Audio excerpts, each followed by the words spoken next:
This video is a compilation of all of my JUnit and Mockito videos stitched into one. So this can take you from zero knowledge of JUnit and Mockito to understanding all of the key fundamentals and some really interesting corner cases around both of these testing technologies. I've also added the chapters in the description down below, so feel free to check those out if there's a specific video that you want to find. By the end of this video, you will understand the key drivers behind the need for mocking objects within automation testing and how you can create and control mocked objects with the Mockito framework. The class we are testing is called Booking Manager. This class will be responsible for recording bookings for the hotel. However, it has just one method for this video called check room availability. The method will take in the name of the room. It will then use a DAO service which connects to a database to execute a query to find all the available rooms for that hotel.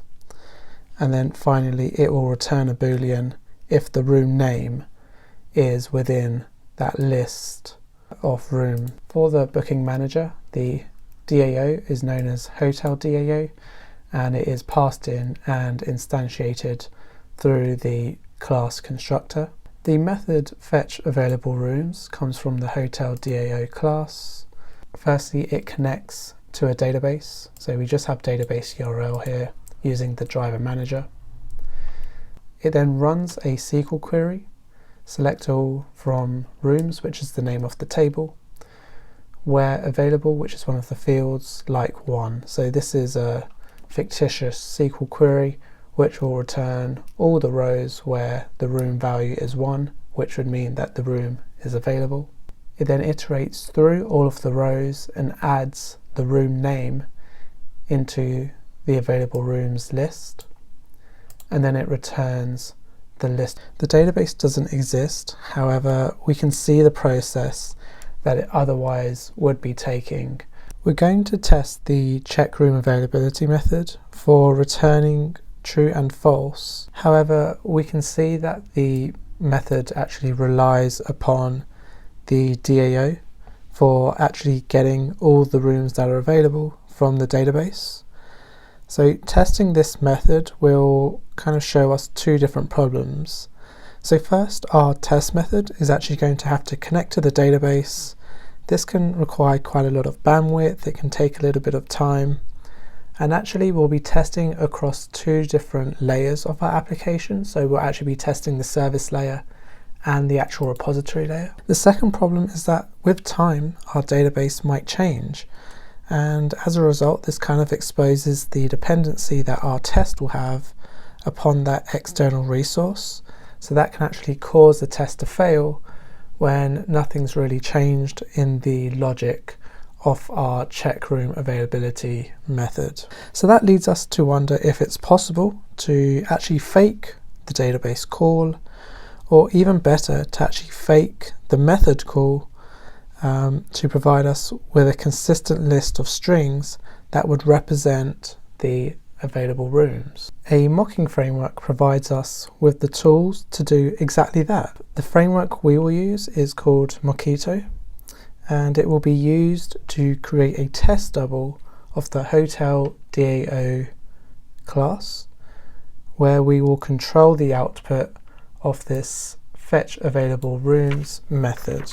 So a test double is actually just another Java object that we will have control over, and we will use the mocking framework, so Mockito, to create this test double of the Hotel DAO class. Now before we begin using Mockito, I'm just going to move into my pom.xml file, as I'm using Maven, to verify that I have the correct dependencies. So I have JUnit here, and then I also have the Mockito dependency just on top. So I've created this Booking Manager test class within the test Java directory of the application. And the first thing I'm going to do is define a couple variables that will be used by both of our tests as we look to test the check available rooms method to return true and for it to return false. So we will have a hotel DAO, and this hotel DAO instance is going to be mocked. So we're going to instantiate this as a test double. So I'm going to call it hotel DAO mock, and that way when we're using it we know that it's not a real instance of that class, but it's a mocked version of that class. And then I'm also going to create a booking manager, and both of these instances will be instantiated using the before annotation. So the hotel DAO mock will not be instantiated as we usually instantiate a class using the new keyword, but instead we'll be using the mock keyword from the Mockito framework and passing in the hotel DAO.class. And we can see that there's a static import from Mockito to use that mock keyword. So that will create the mocked or test double version of the hotel DAO. And then in the booking manager class, we can see that the constructor takes in a hotel DAO. So I will pass that mocked version in.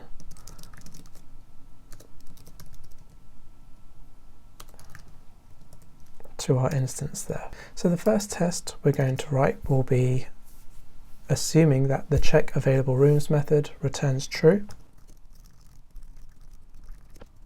And the first thing we'd like to do is define what will be returned by this DAO.fetch available rooms method. So essentially it would be returning a list of strings. We want to manufacture or fake what the database would be returning to us.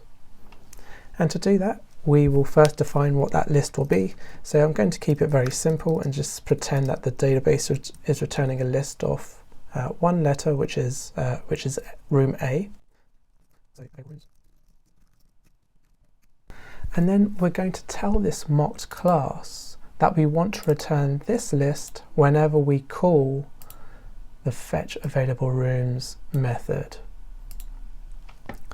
So the first keyword we want to use is called when, and this will express what method call we're going to be making.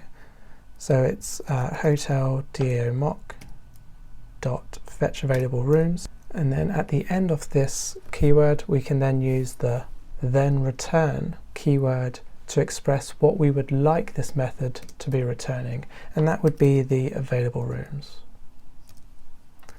So now we know this hotel DAO mock, when it calls this fetch available rooms method, it is going to return this list. It's not going to connect to the database, it's not going to perform any SQL operations, it's just going to return this list. So therefore we can use the AssertTrue method, that when we call the booking manager check room availability and we pass in the letter A, that should be returning true, because that booking manager will receive a list of strings from the DAO fetch available rooms, which will be equal to this list of just A, and then it will return whether that list contains the name being passed in. We can then write a test for asserting false, which is where we would use a very similar method to this, where we define the hotel DAO mock fetch available rooms as returning the same available rooms list, which is just A, and then asserting false that the booking manager.check room availability of B is not included within that list.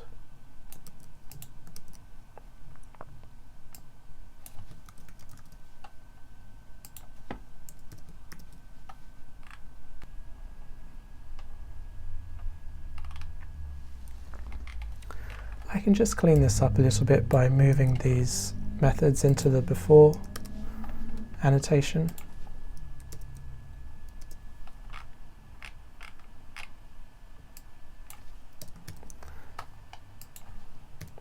That summarizes this tutorial on how we can get started with Mockito for creating test doubles. We have used the mock keyword for creating a test double, and then we've used the when keyword for defining the method call that we would like to imitate, and then we've defined the response to that method call using the ThenReturn method from the Mockito framework.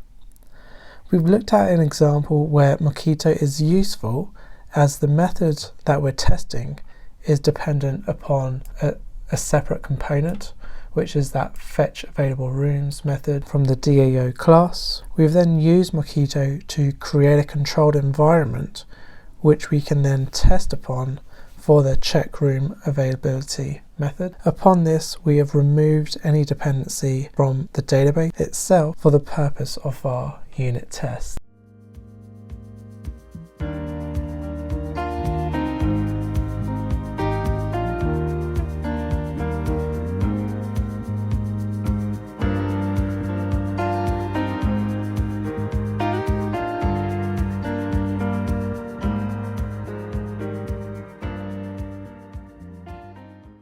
By the end of this video, you will understand when parameterized unit testing is appropriate and how you can leverage the tools available from the JUnit params package to build single unit tests that can run for many different circumstances or arguments.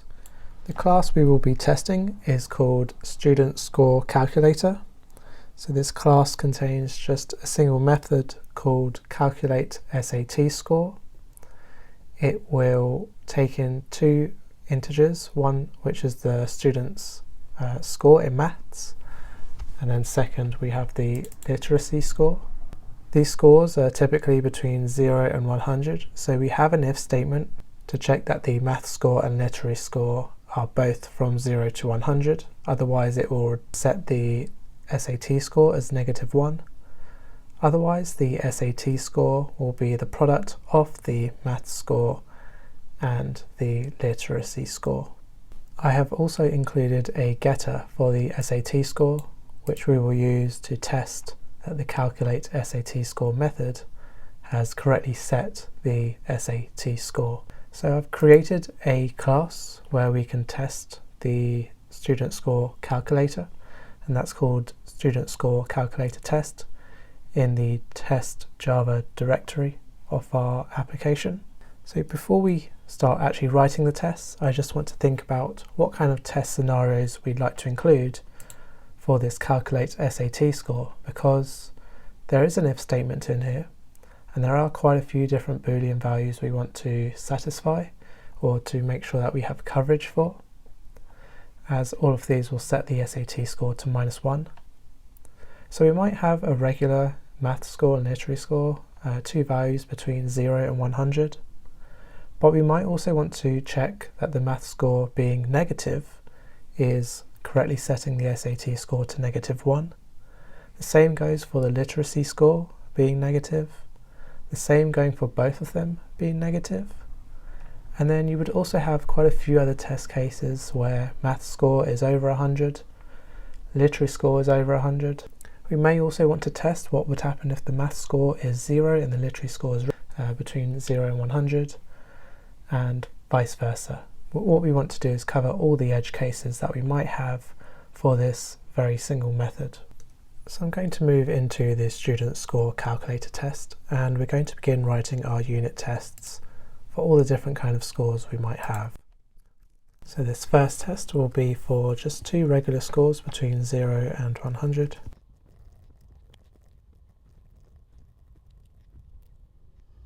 Okay, so within the first test we've instantiated a student score calculator known as SC, and then we've called the calculate SAT score, passing in a math score of 50 and a literary score of 50, and then we've used the assert equals assertion where our expected value is 2500, and then we've used the sc.getSAT score method to obtain the actual SAT score for that instance of the student score calculator. What I'm now going to do is write out all the other unit tests, following very much the same structure.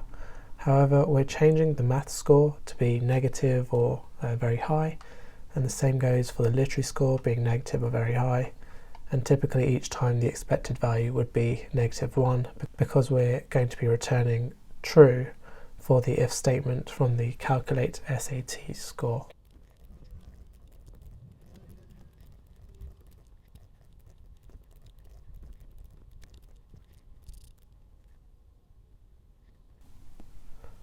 So we've written 7 unit tests for the calculate SAT score. So we have the regular one, we have one where the math score is negative, one where the literary score is negative, one where they're both negative, one where the math score is high, one where the literary score is high, and one where they're both high.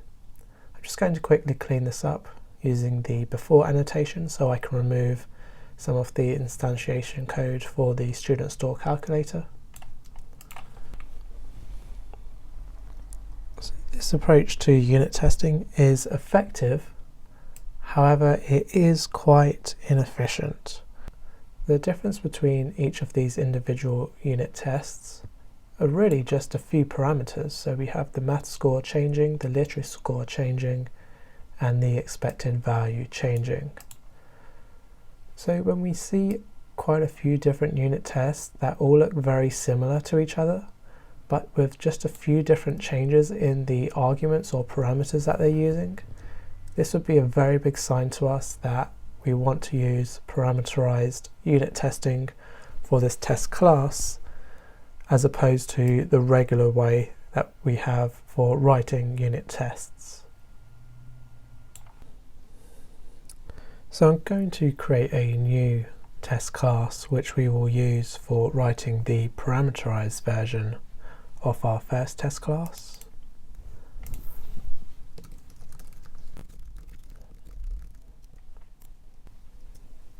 And the first thing I'm going to do is annotate this student score calculator test params class with run with, and I will pass in the JUnit params runner.class. So annotating our class will instruct JUnit to use a special kind of runner from the JUnit params library that will grant us access to some of the functionality that we will require. Just check within your build file that you have the appropriate dependency for the JUnit params runner, which is this dependency here. Second, I'm going to write our test method, which will be used for taking in different parameters that will then be used for testing.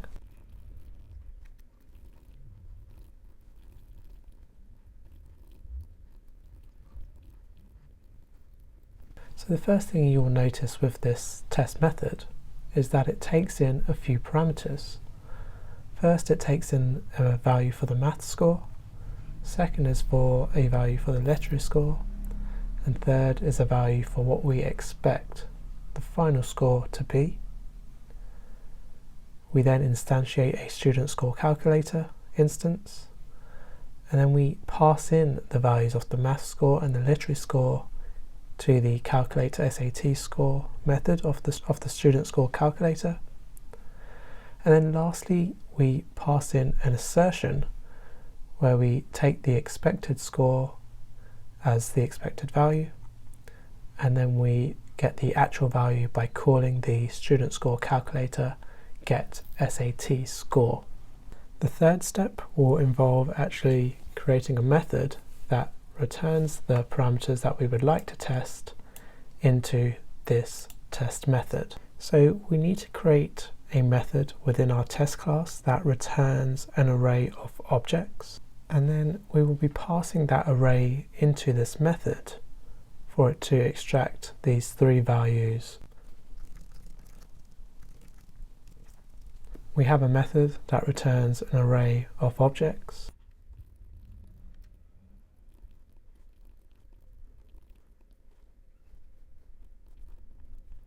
The array of objects which this test values method returns will consist of further arrays of objects with 3 values each within them.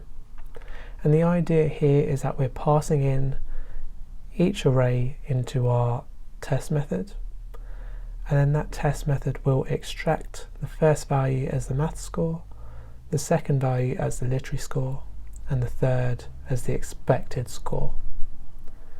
So for our first test, where we had 50 as the math score, 50 as the literary score, and 2500 as the expected score, and then I can continue replicating these arrays, so we would have -1, 50, and -1, and then so on, 50, -1, -1.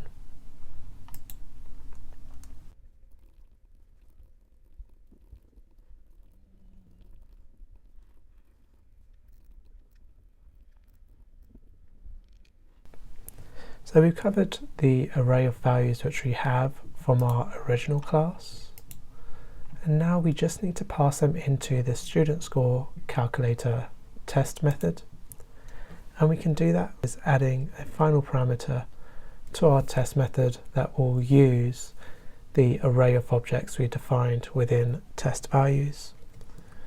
So we use the parameters annotation, and within there we define an argument called method, and this will be where the array of objects are returned from, and the name of our method is called test values.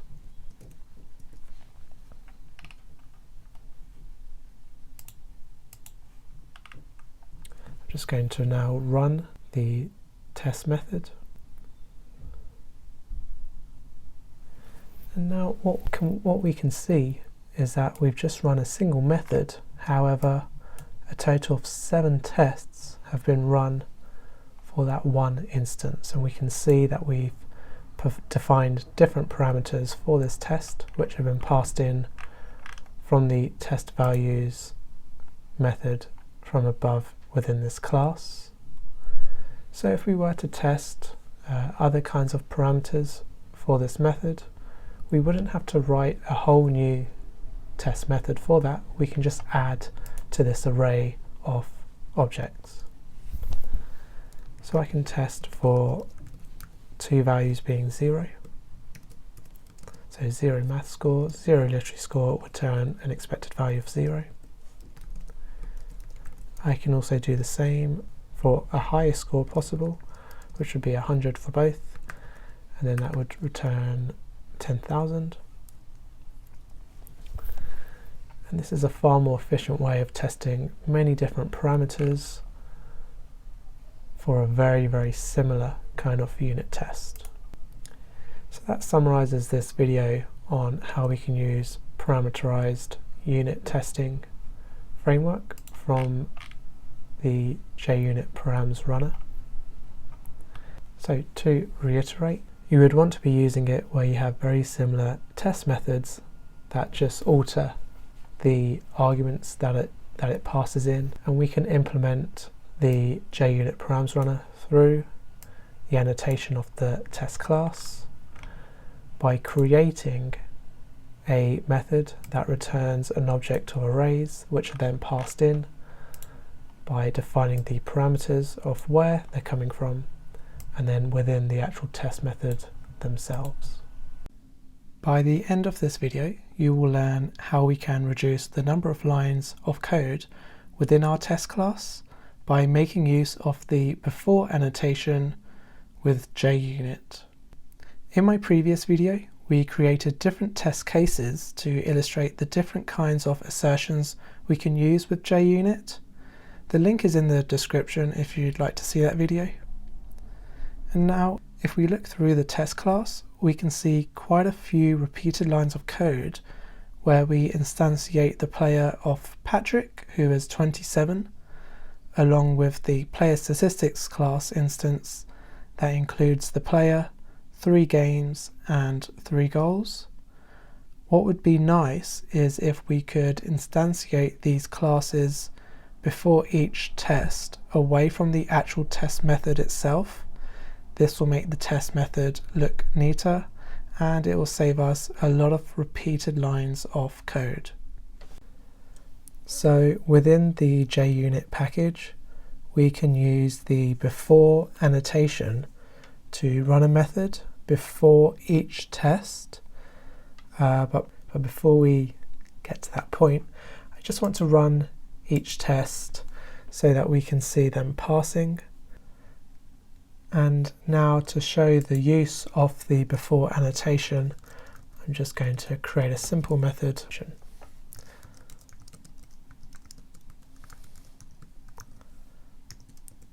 By convention, the method in a test class marked with the before annotation will be called setup. And then I will add a print line to each of our test methods just so that we can see them working.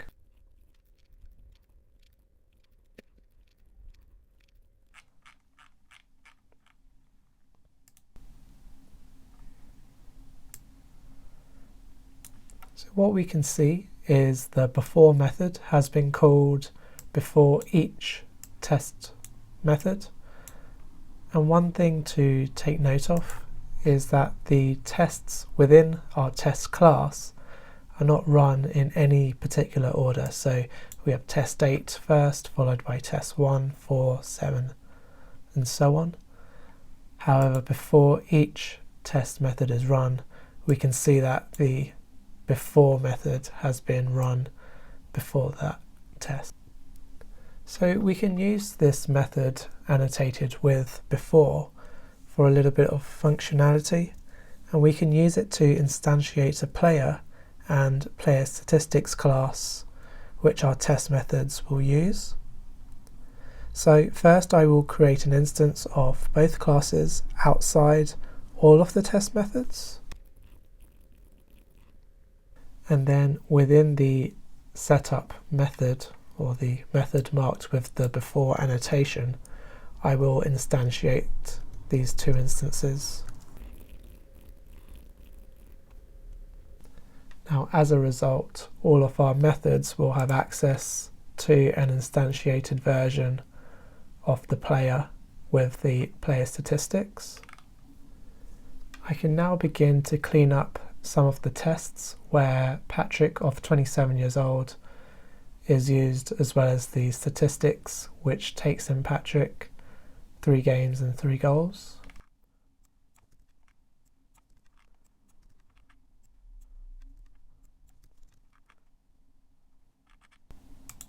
I can run all the tests again to make sure they're passing. One point to note is that because we're not instantiating a player or their statistics within the class, sometimes the readability might not be so obvious from our test method alone. So for this test 4 here, we just have the statistics under 30. From this position, we can't really understand exactly what kind of statistics we have. So you might want to use slightly more descriptive naming conventions for your instances that have been set up using the before method. So I might rename player 1 and statistics appropriately.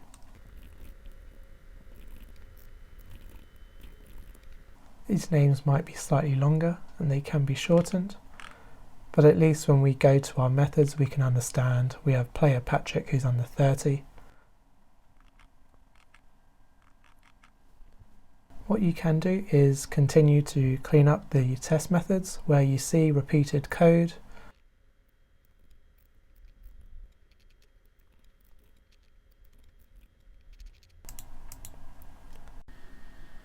So that summarizes this video on how we can use the before annotation within our test classes to reduce the amounts of repeated code that we have written in our test classes. By the end of this video, you will learn when and where to apply the different types of assertions with unit testing. So this includes assert equals, assert not equals, assert same, assert true, and many more. Okay, first we're going to take a look at the classes that we will be testing with the different types of assertions. So first we have this player class. They will have a name and an age, and they will be instantiated through the constructor. And then we just have the getters and setters for that name and age. But also below, I've overridden the equals method to return true if the name of these two players are the same. So this equals method just to help us differentiate between two of the different assertions.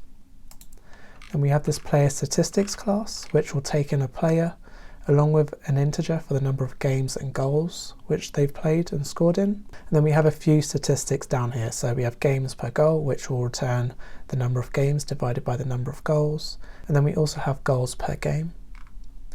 We have a boolean called under 30, which will return true if they're under the age of 30. We also have this create CSV record method, which will firstly check if the number of games is 0 and it will return null. Otherwise, it will return an array of doubles, which consist of the goals per game and the games per goal. And lastly, we have this static method, which will just return player 2 if they are younger than player 1. Otherwise, they will return player 1. And then at the end, we have the getters and setters. As we are testing the player statistics class, I will create a player statistics test class in the test Java directory. Before we begin writing tests, just ensure that you have the appropriate JUnit dependency with your build tool to include JUnit into the class path. So my first test is going to test the overridden equals method of the players class. Now remember, the equals method will equate two player instances as long as they have the same name.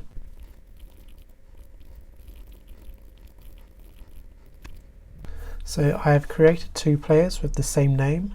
To test that the two players are equal, I will use the first assertion, which is called AssertJequal.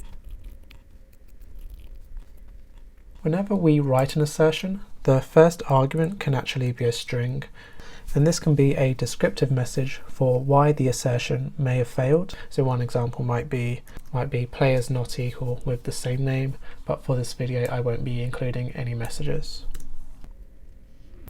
So if I run this test, we can see that player 1 and player 2 are equal because they have the same name.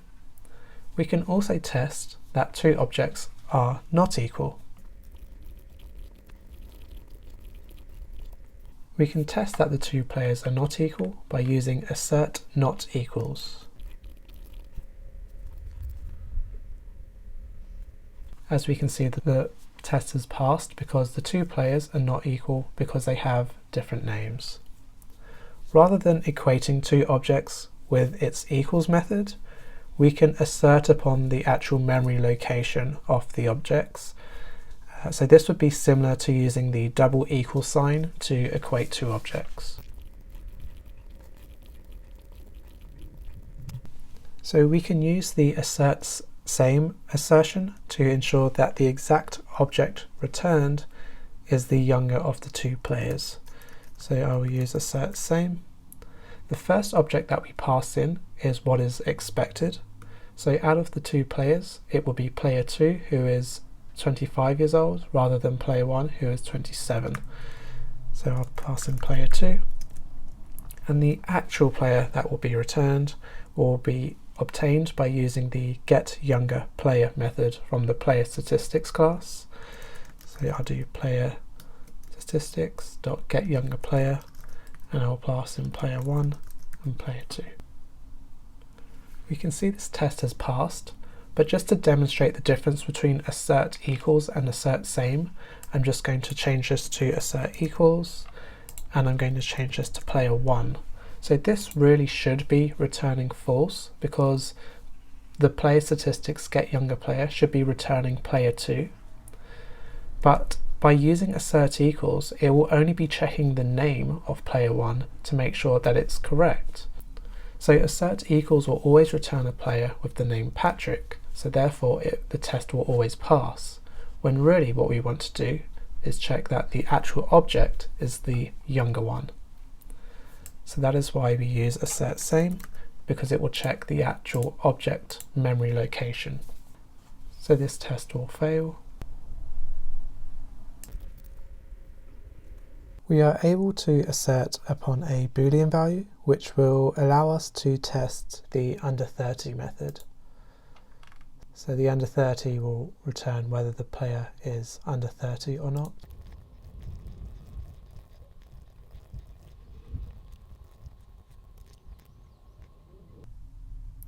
So our player is under the age of 30, and therefore the statistics under 30 method will return true. We can also do the same for asserting a false boolean using assert false.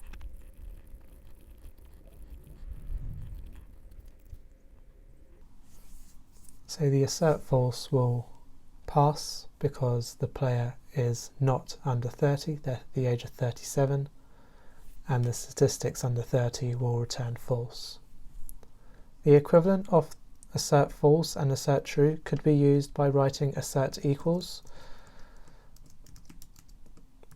and then we can just pass in what is expected, such as false, and then what the actual value which will be, and that is the statistics under 30.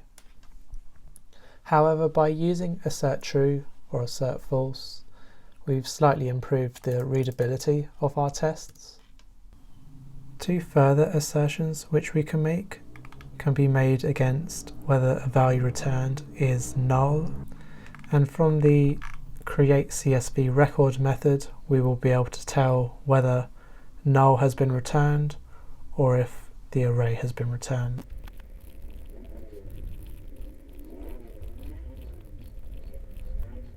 So because the player has 0 games, we would expect the statistics create CSV record to return null.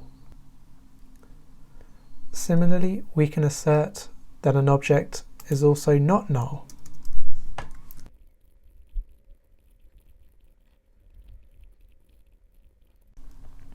And because the number of games is 3, we would expect the create CSV record to return a non-null report.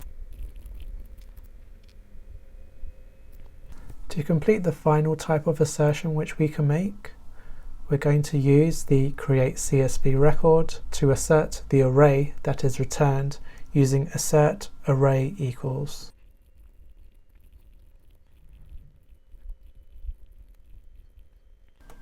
So if the player has played 4 games and they have 8 goals, they will have 2 goals per game and they will average 0.5 games per goal, which is what we expect the statistics.createCSV record to return.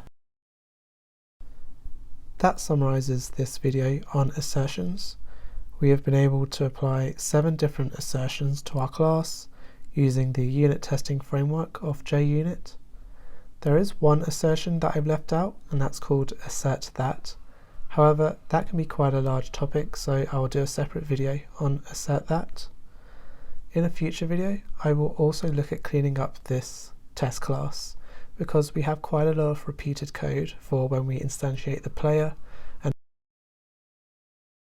by the end of this video, you will understand the difference between a mock, a stub, and a spy, all of which are different types of test doubles which we use within unit testing. So we will understand when we'd want to use each of these different test doubles, how we would create them, and also the benefits to creating them. So the class that we'll be testing is called newsletter sender, and essentially it's just responsible for sending a newsletter. And this newsletter sender will use 2 different services, one called subscribers database and one called messaging engine.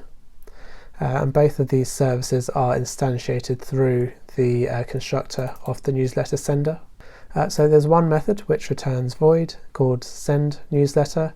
It takes in a string which is the subject, and the first thing it does is create a list of strings which it gets from the subscribers database .getSubscribers method. So the subscribers database class will typically be connecting to a database and returning the list of subscribers. So here we have the actual implementation of what it might look like. So it gets the connection through the driver manager. It executes a SQL statement to get all the emails from the subscribers table. It iterates over the result set and adds it to the subscribers list. It returns those subscribers. I'm just going to remove all the implementation. It's not necessary for the purposes of this video. So if we go back to the send newsletter method, it obtains all the emails. It will check if the email size is 0, otherwise it throws this 0 subscribers exception. and that's just a custom exception which we created, which extends the runtime exception. It just provides us a little bit more specificity over what exceptions are being thrown from our method. And then finally, it uses the messaging engine to send an email, which takes in that subject from the argument, and then uses the list of emails that we got from the subscribers database. There's no actual implementation for the send email method from the messaging engine class, but otherwise in theory it would be setting the email subject, it will be setting who the email is being sent to, and then it will be sending the email. There's also a few other methods for the newsletter sender class. So we have the number of subscribers, which uses the subscriber database. It gets all the subscribers and returns the size of that list. And then we also have the two getters for the services. So we have the get subscribers database and the get messaging engine. So I've created this test class called newsletter sender test within the test Java directory. And before we start creating our test doubles, just verify that you have the correct dependencies with your build tool. So we'll be using JUnit and the Mockito framework. So test doubles are used to shield the test class that we're testing from their external dependencies.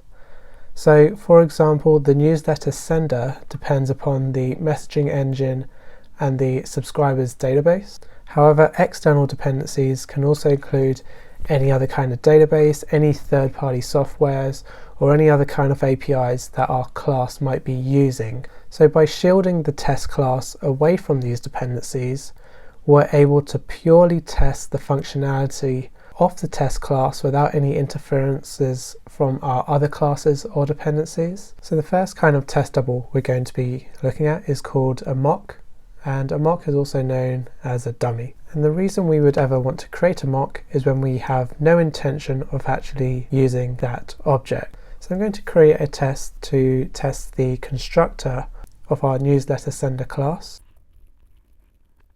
So I'll be testing the constructor of the newsletter sender to make sure that it is assigning the subscriber database as we expect it to, and then I'll be using the getter from this class to test that the constructor is appropriately assigning the subscriber database that we pass into it. So if we were to go about creating this test normally, we would create an instance of the messaging engine, and then we would do the same for the subscriber database, and then we would create our newsletter sender by using both of these as the argument.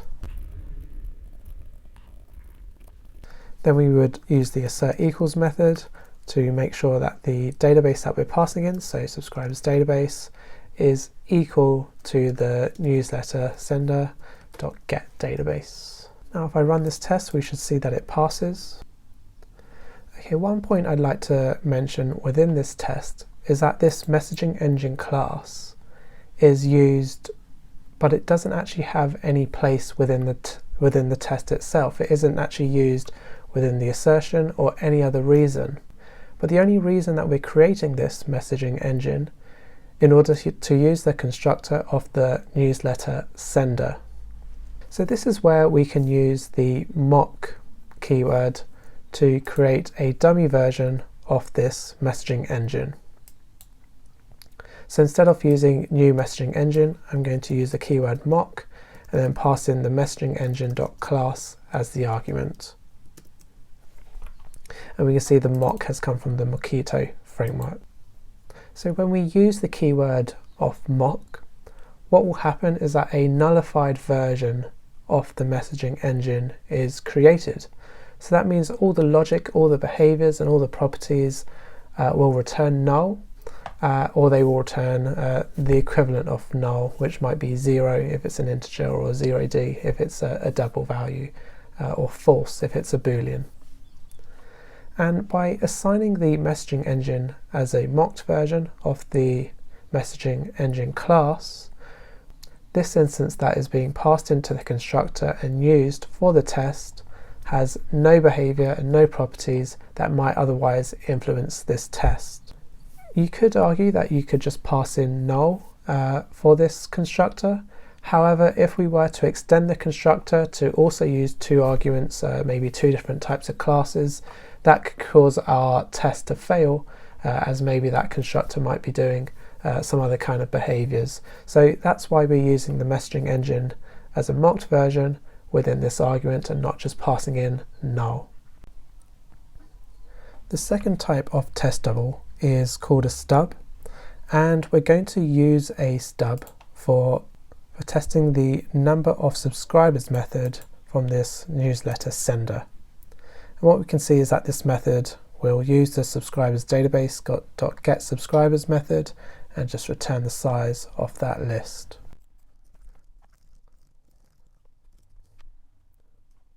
So for us to test this number of subscribers method, we would actually be relying upon the database call that is made to get all the subscribers.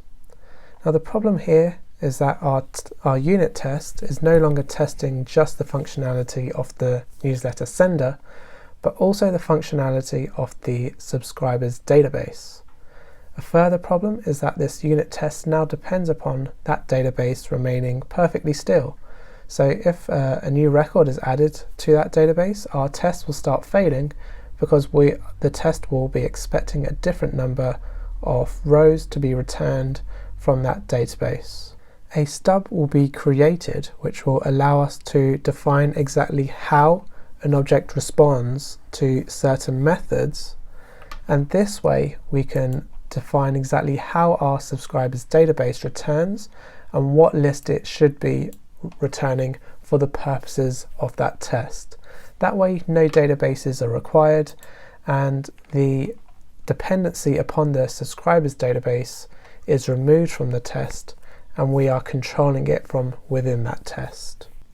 So when we create a stub, the first thing we do is actually create a mock of the class that we're then going to change the behavior of. And then I will be creating a newsletter sender that uses both of these mocks. What makes a stub different from a mock is that a stub will contain certain instructions for how it should respond to certain method calls. And we would use a stub in this case because we would tell the subscribers database how to respond when the getSubscribers method call is made. So the first thing I'm going to do is create that list of strings that we want the subscribers database to return to us, and then I'm going to instruct that subscribers database that whenever that getSubscribers method call is made to return that same list. We will use the when keyword to define what method call is going to be made for the subscribers database class. And then we're going to use the ThenReturn keyword to define how this class instance should respond when that method call is made. So it's just this single line that makes a stub different to a mock, because the stub has predefined responses to certain method calls, whereas a mock is completely nullified for that class instance. We can then write our assertion where we expect a value of 3 to be returned from the number of subscribers method call.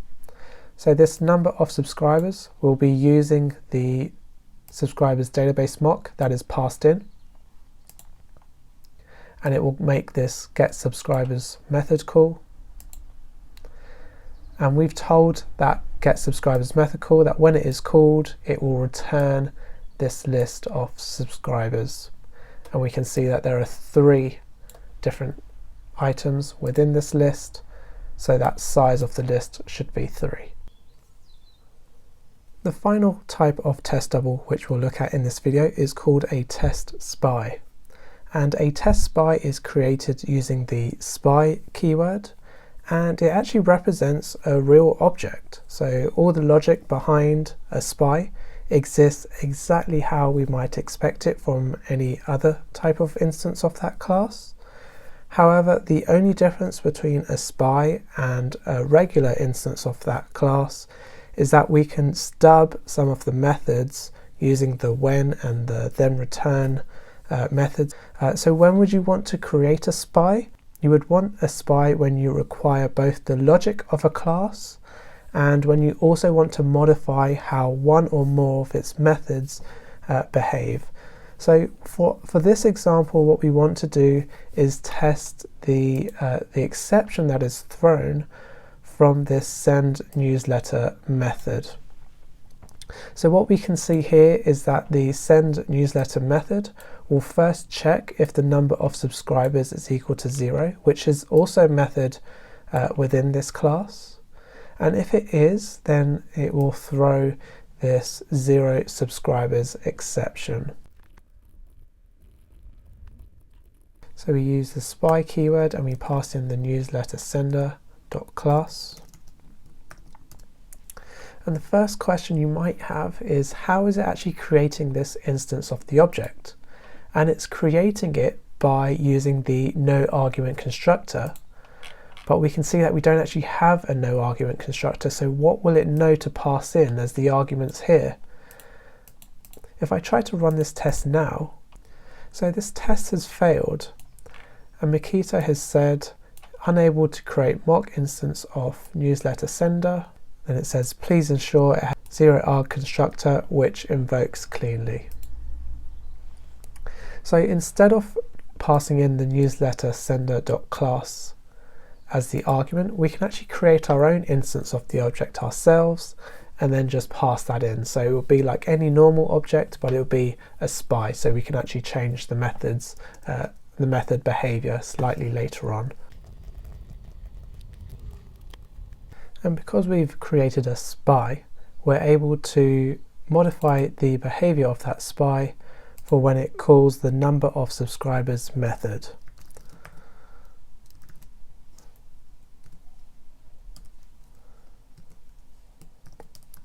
And we can tell it to return 0 for when it makes that call.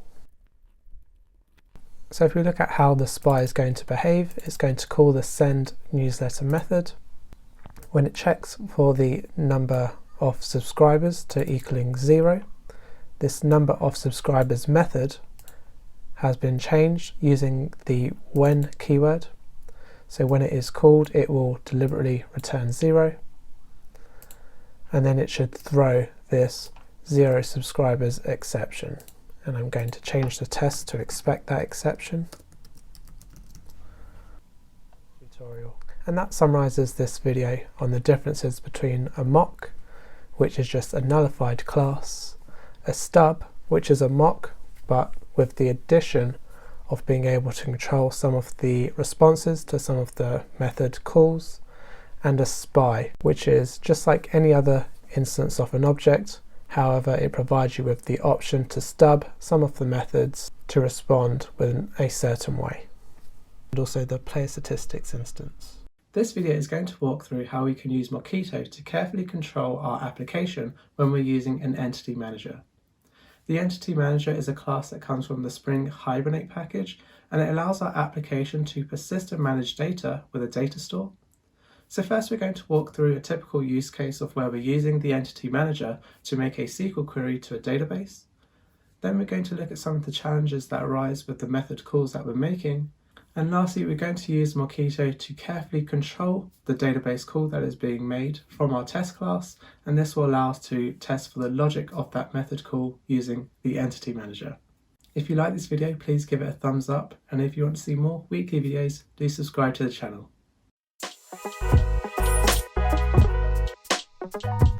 So if you take a look at the class that we'll be testing, it's called Repository Manager. And the repository manager uses an entity manager within it, which is instantiated through the constructor. There's just a single method that we're going to be testing, and it's called getAllStudents. So first, a list of student objects are obtained from the getStudentQuery method, and that method down below will accept an entity manager and a string that represents the SQL. So just up above, we pass in this getAllStudents SQL query, and that is very simply select star from student table.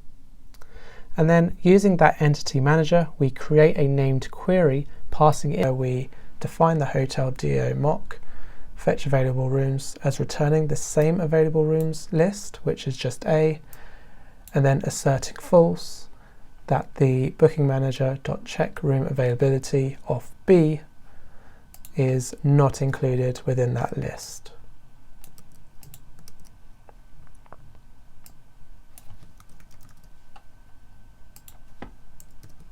In that SQL query, and this allows us to query the data store that we have, and we store that within a query object. And then lastly, using that query object, we call the getResultsList method, and that will return a list of students back to the getAllStudents method. We then close the entity manager, and then we just return the list of students. So if I quickly look at the student class, it's a very simple entity class. So it maps to a table called student_table, and it has just two fields. One is called student ID and one is called name. The student ID maps to a field called student_ID, and then the name maps to student_name. And then I have a constructor down below and then a toString method which is overridden. So this is a class that we'll be testing, and what we're going to try and do is mock the behavior of the entity manager and also mock this query object down below, so we can control, for the purpose of our test, how the database would otherwise be responding. So to begin, I'm going to mark this test class with the run with Mockito JUnit runner class, and this will ensure that the mocks that we created are instantiated while we use them. So we define the hotel DO mock, fetch available rooms as returning the same available rooms list, which is just A, and then asserting false that the booking manager.check room availability of B is not included within that list.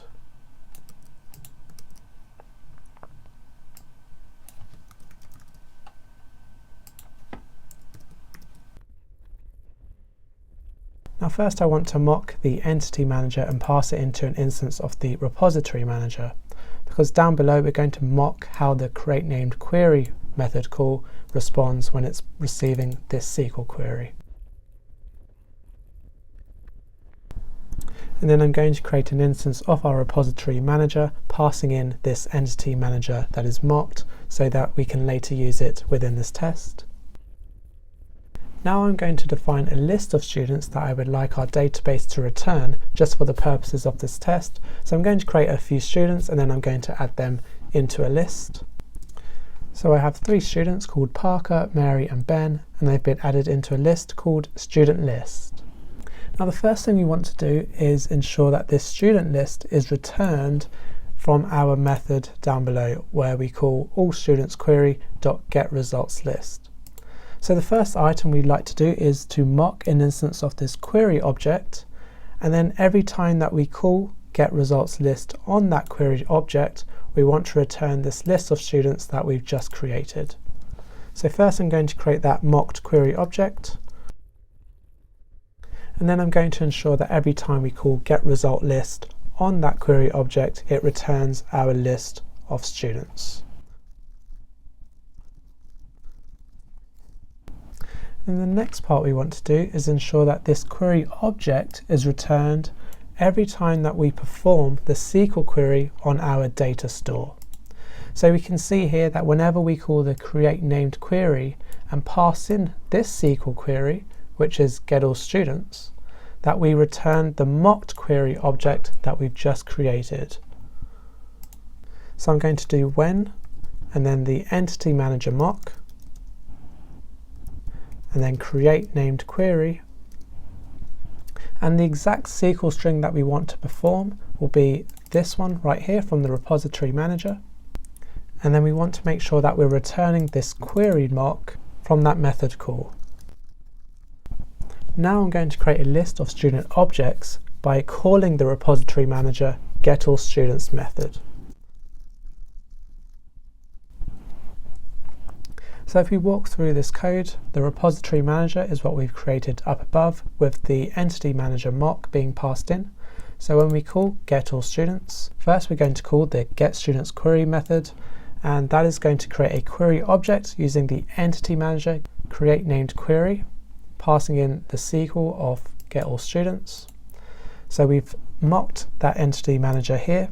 So when we call createNamedQuery and pass in getAllStudents, we will return the query mock. So that's what we've defined just slightly above. And then every time we call queryMock getResultsList, we will return the student list. And that is this pretend list of students up above of Parker, Mary and Ben. And that is performed right here on the getStudentsQuery method just down below. And then that list will be returned to the student list in the getAllStudents method. We close the entity manager and then we return that student list.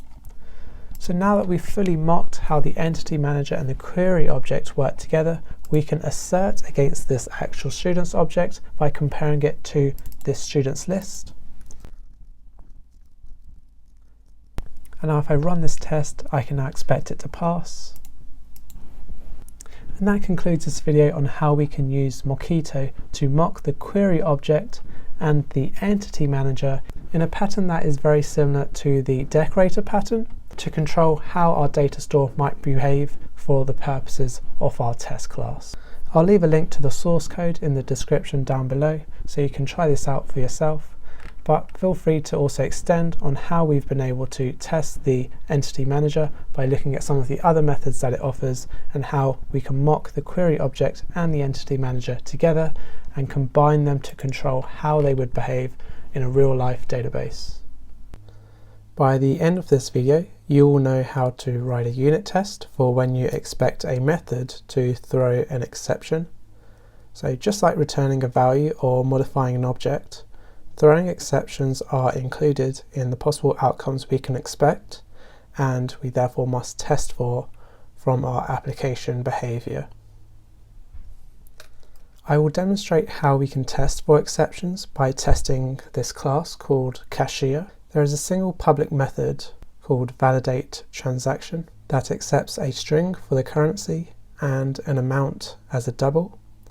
Both parameters are first checked to ensure that the currency is within this list of accepted currencies.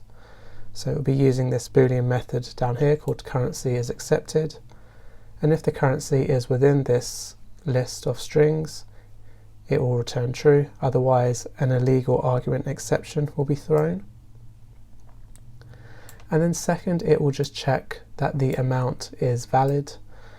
And that just checks that the amount is greater than 0. If it isn't greater than 0, an invalid transaction amount exception will be thrown, and this exception itself has been created within the application. So it just extends the runtime exception parent class. So I've created the Cashier test class within the test Java directory, and the first thing I'd like to do is test that the currency is accepted Boolean. We'll be throwing this illegal argument exception.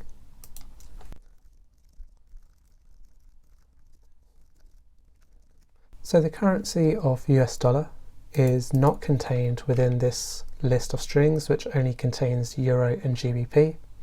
So if I run this test, I would expect it to fail and to throw the illegal argument exception, telling me that the currency we've passed in is not accepted. That's what we have below. We can make this test pass by changing the annotation of test to expect the exception to be thrown.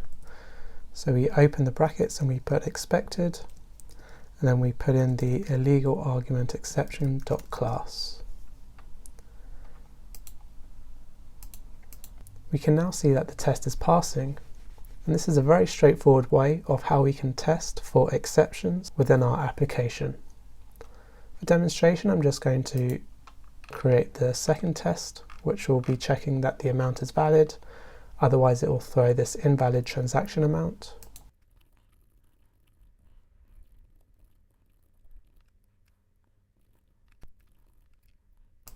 We can see that the currency is Euro, so that should be accepted, but then the negative amount should throw the invalid transaction exception.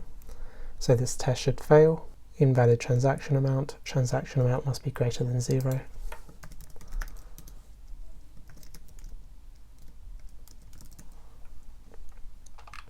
And now I can run the test and we expect it to now pass. That's as straightforward as it is for testing for exceptions with JUnit. One last point I'd like to make is that the expected exception can also be encapsulated by the parent class. So for invalid transaction amount, we know that it extends runtime exception. So if you don't want to be as specific, you can just put runtime exception and it will still pass. And the same goes for the illegal argument exception, which also extends the runtime exception. So that summarizes this video on how we can test for expected exceptions being thrown from our application with JUnit.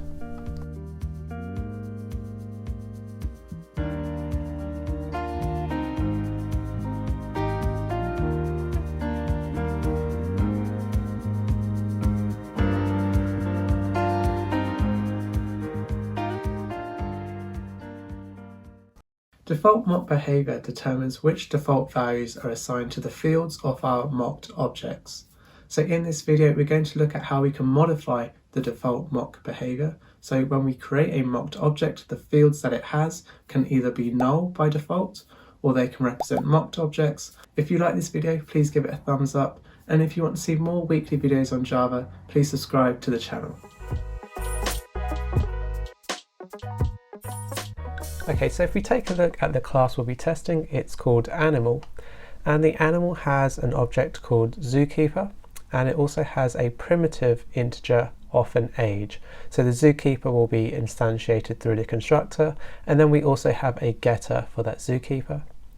And then if we look at the Zookeeper class, it just has a single name, which is a string, which is instantiated through the constructor and also has a getter. So it's going to be this animal class that we create a mock of, and this is how we're going to change the default behavior of how that mock is created. So let's go into the animal test class.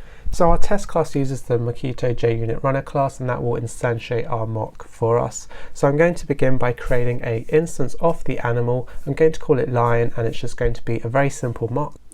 So when we create a mock class, if I go back into the animal class, all of these values are now going to be nullified. So if we have any kind of object, it's now kind of going to be represented as null. And then if we have a primitive value, they will all be defaulted into the value of 0, or if we have sort of a double, it would be 0D. And then for the getter down below, that will also now return null. And this is essentially what that mock class will be doing to our class. So now if I do a print line for the line.getZookeeper and the line's age, we can expect it to print null and then the value of 0 down below. So what we're seeing in the console is where objects are now being defaulted into null, and then the primitive values generally become 0, or if it were a boolean, that would now become false. So Mockito actually allows us to change the default behavior by using a second argument for the inline of our mock creation. So where we create this animal class mock, we can actually pass in a second argument which will now change the default behavior of our mock. And the first one we're going to look at is called returns default. And returns defaults will not change the behavior of our mock whatsoever. This is actually the default application for our mock every time we create a mock. And if you prefer to use annotation-based mocks, there is a key value pair which allows you to assign a value for this second argument here, and that's called answer. So that would look like this. But I'm just going to use inline mocks for this test class. So now if I print out the getZookeeper and the line age down below, we can expect it to print out exactly the same as we have for the first line that we created. The next modification to the default behavior we can use is called a smart null, and it performs in a similar way to our normal mock. However, rather than returning null down below, it's going to return something called a smart null. And essentially the smart null will tell us within the console, whenever we're trying to call a method on an object that is null, where we should be stubbing that method instead. So it's really useful as kind of a pointer to us to say, hey look, you're trying to call a method on an object that is null, which has been caused by the mock. So you may want to instead stub this method, so you're not just going to return null from that method call. So let's have a look at how this might work. So we have the return smart null second argument.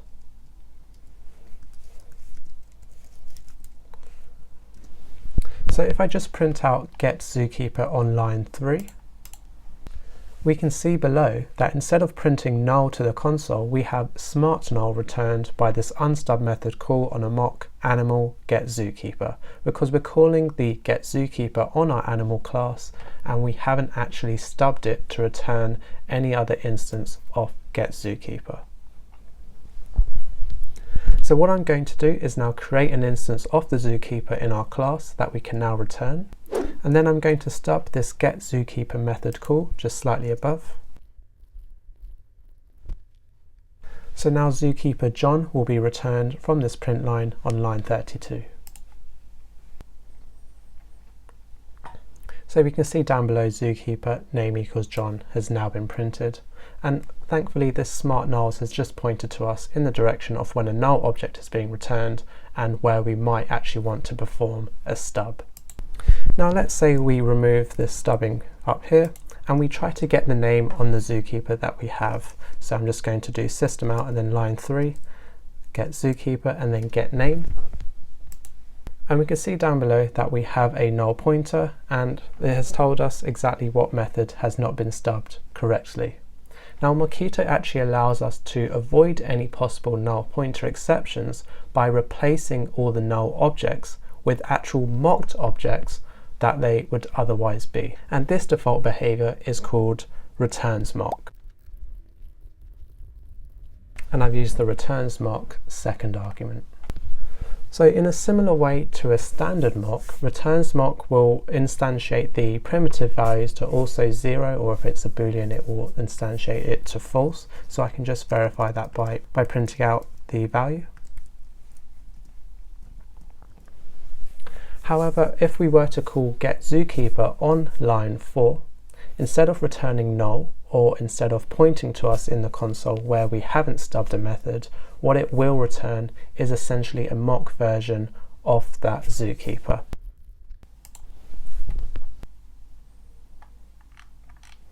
And we can see down below here it says mock for zookeeper hash code and then the number for that hash code. And as a result, if we now try to call get name on that zookeeper, nothing is actually going to be printed to the console because it is a mocked instance. So rather than having a null pointer as we experienced with the smart nulls when we tried to call get name on the zookeeper, instead it's just going to print nothing. So if I do system out and then add the string of name, we will now see that nothing is actually printed where we're calling get name. And as a result, we're also avoiding that possible null pointer that we have within our test. So we can see down below for the last line that name is simply empty and we don't have that null pointer. So effectively, by using returns mock, what we have down below is a stub for our animal class. So it would look something like this. When we call the get zookeeper on line 4, we would now return a mock instance of the zookeeper class. And therefore when we call get name on that zookeeper class, just nothing is going to be returned to the console and it's just going to be blank without any possible null pointer exception. But let's say we wanted to stub this exact method call.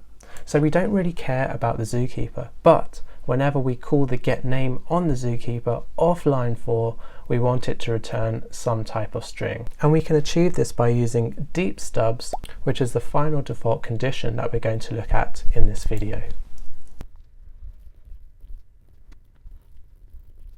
And I'm using the argument of returns deep stubs. So by using deep stubs, what happens is when we create this animal instance, this zookeeper is now going to be a mocked instance of the zookeeper.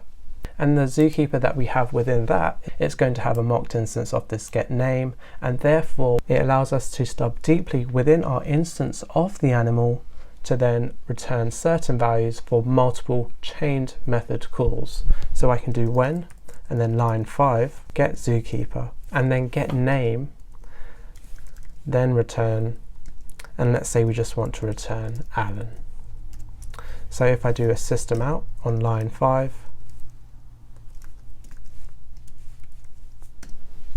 we can now expect it to print Alan down below because this deep stub has allowed us to stub multiple method calls on our instance of animal. And let's say getName returned a different kind of object, we could then stub further into that to allow a very specific stubbing of our instance of the mock. So we can see down below that Alan has now been printed. So we've reviewed 3 different ways that we can transform our mock class, but you may find that when you're testing your application code, you probably won't actually need to change the default behavior of your mock, but they can be quite useful for when you, let's say if you're debugging a certain mock that you've created and you want to understand why certain values are coming back as null. But I think understanding that you can actually change the default behavior of your mock instances can be quite interesting to understand. This video is going to look at the different ways that we can stub a void method when using Mockito. First, we're going to look at the different ways that we might stub the method when we have a spy and when we have a mock object. Then we're going to look at how we can throw exceptions from a void method within our mock or our spy. And then lastly, we're going to look at how we can use the answer functional interface to provide custom logic within our test class for when we want to achieve a slightly more customized void method within our test. If you like this video, please give it a thumbs up, and if you want to see more weekly videos on Java, also subscribe to the channel. So if we take a look at the class we'll be testing, it's called chessPlayer, and the chessPlayer has a string which will be their name, and also a category which is also string. We also store their age, the number of wins, and the number of points that this chessPlayer has. And then in the constructor, we'll be instantiating the name and the age of our chessPlayer. So we have 2 void methods that we'll be testing for the purpose of this video. One is called assign_category. So first it will check if the age is less than 5, and if it is, we'll be throwing a runtime exception. Otherwise, if the age is less than 18, the category that the chessPlayer has will be under 18s. Otherwise, it will be senior. And then the second void method we have is called assign_stats. And in theory, we'll be connecting to a database to obtain all of the wins that they have. Here, I'm just manually setting the wins to 3. And then we'll also be calculating the number of points that the chessPlayer has achieved. And here, I'm manually setting it to 9. So we're going to be testing these 2 void methods using Mockito. And we're going to look at the various ways that we can stub both of these methods.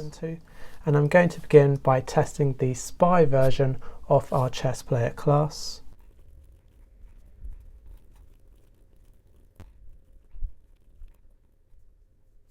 Okay, so if I were to call the chessPlayer Spies assign_category method, we would expect this print line to be printed, and then we would expect the category to be assigned as senior because the age is going to be 30. And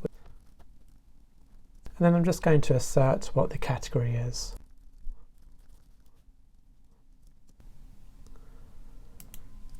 So we can see that the test has passed and that assigning category for Magnus has been printed, and this has come from the assign_category method just here. So with our spy object, because it represents a real object or the behavior of a real object, we can nullify the assign_category method to actually do nothing. And we can do this by typing do nothing and defining exactly when we want to do nothing, and that will be whenever the chessPlayer spy instance is calling the assign_category method. So now that we know nothing is going to happen when we call assign_category, if I call assign_category just down below, this assertion now fail because the assign_category is going to be null. Now I'm just going to copy this method over, and we can do the exact same but using a mock. So I'm just going to change my spy into a mock, and I'm going to update some of the names. Now by using a mock instance as opposed to a spy instance, all of the methods that we have within our chessPlayer instance are now going to be nullified. So when we call chessPlayer mock assign_category and chessPlayer mock getCategory, both are going to return null. So this test should pass because when we call getCategory, we're going to return null. But just as we've done above with the spy instance, we've kind of flipped the way that the method behaves. So with the spy, we want to do nothing, whereas with a spy, the real sort of instance application behavior is going to be executed. With a mock, it's all nullified. But with a mock, let's say we want to reverse that and we actually want to call the real method for both the assign category method and the get category method. So first I'm just going to control that whenever we call the getAge method on our mock that we return 30. And now when we call assign category and get category, what we want our mock object to do is to actually call the real method. And we can achieve this by using the doCallReal method from the Mockito library. We need to pass in the mock object that we would like to call it on. And we need to specify the exact method on our mock that we would like to call the real method upon. So we'll have this for assign category, and then we'll also have this for get category. So now if I run this test, we can expect it to fail because we would expect this value to instead return senior. So we can see that the test has failed just as we expect it to. Now Mockito also allows us to mock the void methods that we have to also throw exceptions. So if I go back to the chess player class, I'm just going to change this exception to throw a normal exception, and as a result we're going to have to throw that exception from the method call. I'm just going to have to make a few changes within my test class to allow this new thrown exception. And I'm just going to copy this test method where we're using a mock, so we can now test for that exception. Now once again I have a chess player mock instance using the Mockito mock method, and we're going to call the assign category method on that mock instance. Now what I want to test is that this exception is actually being thrown, and that we don't have a runtime exception that otherwise won't require us to handle it by throwing it or by catching it in a try-catch block. So what I will do for my test is expect an exception to be thrown, and then when we call the assign category method, I want to make sure that the exception is going to be thrown. So I can use Mockito to enforce the void method to now throw an exception rather than calling the real method or doing nothing. And I can achieve this through the doThrow method. So we have doThrow, and then I pass in the class that I would like to be thrown, which is exception. Then I pass in the mock, and I use the assign category method. So by forcing the exception class to be thrown from our mock instance of the chess player, we've partially covered the behavior of our assign category method where it's throwing an exception. We would also want to test where we're passing in an age that is less than 5 to test the inner logic of this method. However, if we just want to test that an exception can be thrown from this class, then we can use the doThrow method with the mocked instance. Now the final test I'm going to write is going to use the doAnswer method from Mockito, and this will be the fourth and final way that we can stub a void method. So we're going to be stubbing the assign score stats method from our chess player class. Now the answer functional interface will be really useful for us to represent how this database might be working within the test, and we can extract it into its own instance within our test to be reused. However, here I'm just going to pass it within a lambda expression so we can conveniently see how to use the doAnswer method from the Mockito library. So I've defined the chess player and the chess player spy, and what I want to do is call the assign score stats on our spy, but just above I want to use a answer functional interface representation with a lambda expression to enforce how this assign score stats method is going to behave. So first we want to type doAnswer, and as we can see this accepts an instance of the answer functional interface. So I'm just going to pass in a lambda where the invocation on the mock that we have, I'm just going to call it chessp, and now I'm going to extract an instance of the chess player by using the getMock method on the invocation. And then I'm just going to set the wins to 3 and to set the number of points to 9. So we're going to use this implementation whenever we want to call the chess player spy, and then it's the assign score stats method call. I'm just going to finish this test off with a couple assertions on the number of wins and points. So the doAnswer method provides us with a lot of flexibility to how we can control void methods from a mock or from a spy. I'll just leave the card to my video on the answer functional interface if the logic behind the lambda expression can be a little bit hard to follow. But that concludes this video on 4 different ways that we can stub a void method when using a mock or a spy with Mockito. So first we've had a look at how we can do nothing with a void method. Then we've looked at how we can use the real method, which is particularly useful when we're using a mocked object. I've looked at how we can throw an exception from a mock or a spy object. And then lastly, how we can provide custom logic using doAnswer for when we want to control the actual behaviour of a void method for our tests. This video is going to compare 2 different patterns for how we can achieve stubbing within Mockito. So first we're going to look at ThenReturn, and then we're going to look at DoReturn for the same method call. We're then going to compare these 2 at compile time, and then we're going to compare them at runtime so that we can better understand which pattern we would like to use for different circumstances when stubbing our methods with Mockito. If you like this video, please give it a thumbs up, and if you want to see more weekly videos on Java, also subscribe to the channel. So if we take a look at the class that we'll be testing, it's really simple and it's called CarShop, and CarShop has just one method called getStock for brand. So essentially we're going to be passing in a brand of a car into this method, and we just want to know how much of that car that we have in stock within our CarShop. So first we define a map of string to integer. The string will be the brand and the integer will be the number of stock we have for that brand. And we call this getCarsInStock method down below, which in theory connects to a database and just returns that map to us. And then if our cars in stock map contains the brand that we have, we will just return the number of stock that it has. Otherwise we throw a new runtime exception just saying this car brand is not in stock. So this will be the method down below that we'll be mocking, so we can mock how our database call will respond to us, and we're going to have a look at how we can do this using ThenReturn and also DoReturn.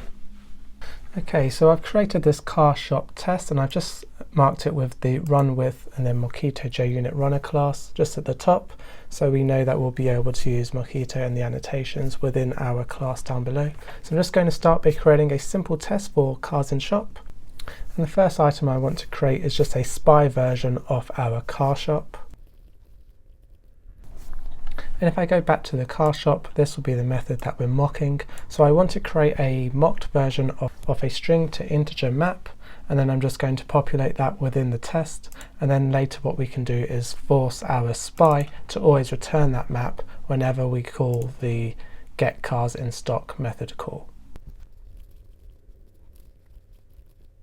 So our cars in stock just has one entry, which will be Jaguar, and that will return the value of 10. And now I'm going to begin writing the first then return statement, and we'll be using this pattern. So we write when, and then we pass in the object and the method call that we would like to mock. So this will be CarShop spy, and then the getCarsInStock method. And then we tell our spy to then return our cars in stock that we've defined just up above every time that we call that method. So now down below I can just write a very simple assertion. So what we're asserting is that when we call getStock for brand and pass in the name Jaguar, the value we will receive will be 10, so we'll be passing in Jaguar here. The getCarsInStock method will always return this map of Jaguar and the number 10. And then if it contains the key, which it will then get the value for that brand, which will be 10. And now I'm just going to write the equivalent sort of mock statement that we can write, but this time we would use DoReturn. So the way we do this is by first writing DoReturn, and the value that we want to return will be the cars in stock. And then we pass in what spy is going to be called, so that will be our CarShop spy. We close the bracket, and then we say what method call is going to be made, and that will be getCarsInStock. And now I can just comment out the ThenReturn method. I can run this test and it should be performing in the exact same way. And just for completeness, if I then change the value at the top to 9, we can now expect this test to fail. We can now see that it's failed, and this is very much the skeleton of our comparison between ThenReturn and also DoReturn. So if we do a quick comparison at the compile time between ThenReturn and DoReturn, there's just a couple items that I'd like to point out. So I'd probably say that the when car shop spy get cars in stock, then return cars in stock reads slightly better than DoReturn cars in stock when car shop spy get cars in stock. So there's a slight difference between ThenReturn and DoReturn at compile time, which is when we're just reading the code through, but that could be a subjective sort of opinion that you might have. Perhaps you like DoReturn over ThenReturn as it comes to reading. And the second item is that there's actually a type check being performed by ThenReturn on the item that we're passing in, as opposed to DoReturn. So DoReturn doesn't actually perform any type check on what we have here.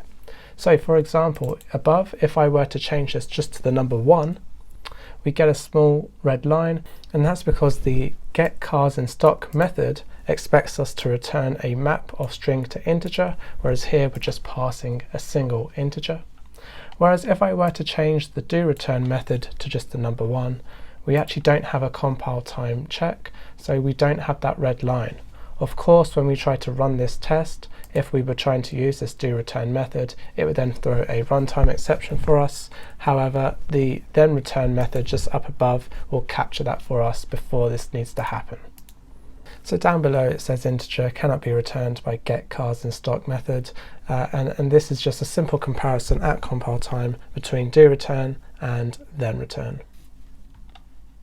So now we can compare how ThenReturn and DoReturn differ at runtime. I'm just going to head into the car shop, and I'm going to add a print line in the getCarsInStock method.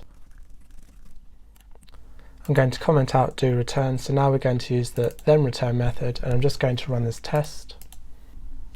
And we can see that the test has passed, and getting cars in stock has been printed into the console. So that tells us that this getCarsInStock method has been called when using ThenReturn, even though we're fixing the result that comes out of this method of getCarsInStock. So I'm just going to flip back over to DoReturn.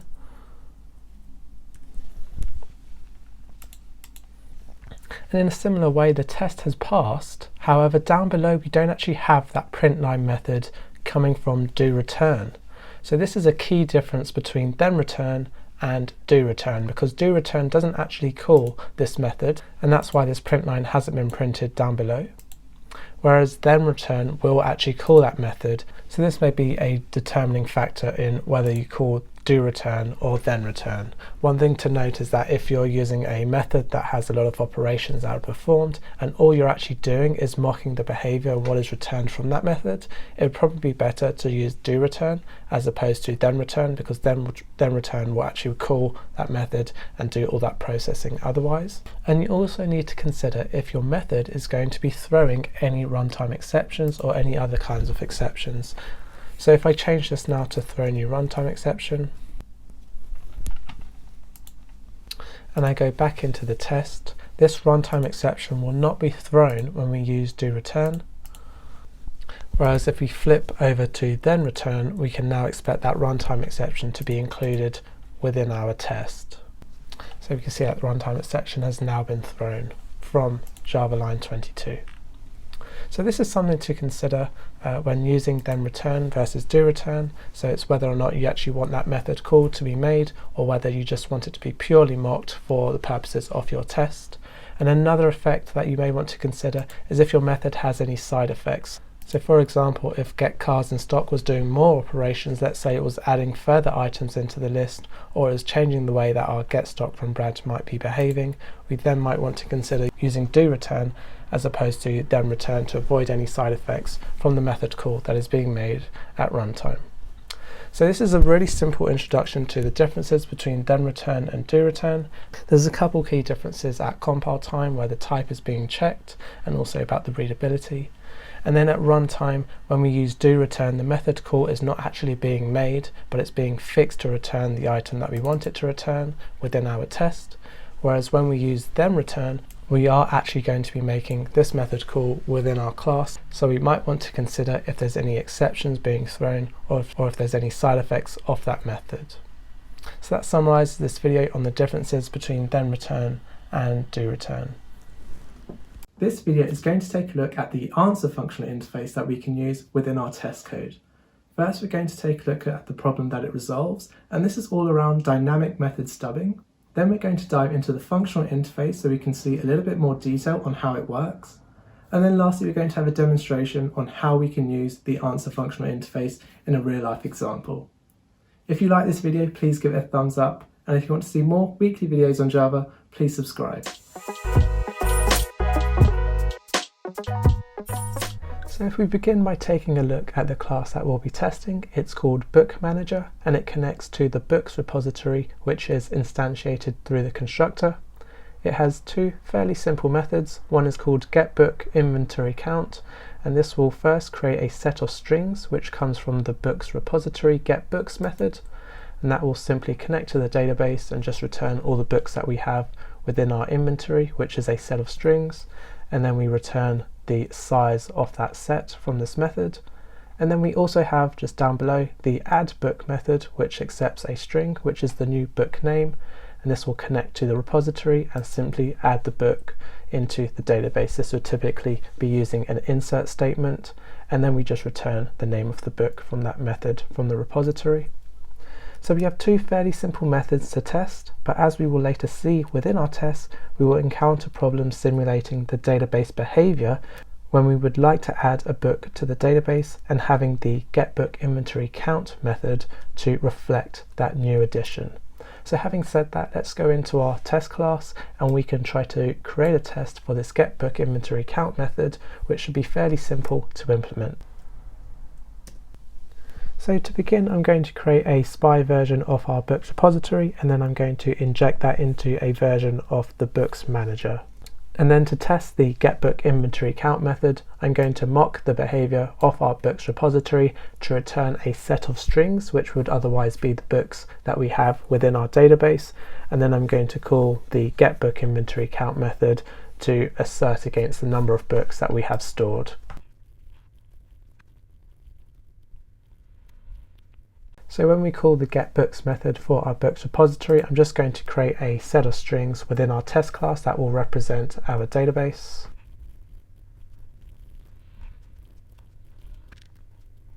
Now that we know our books repository, getBooks method will return this set up here with just the single book.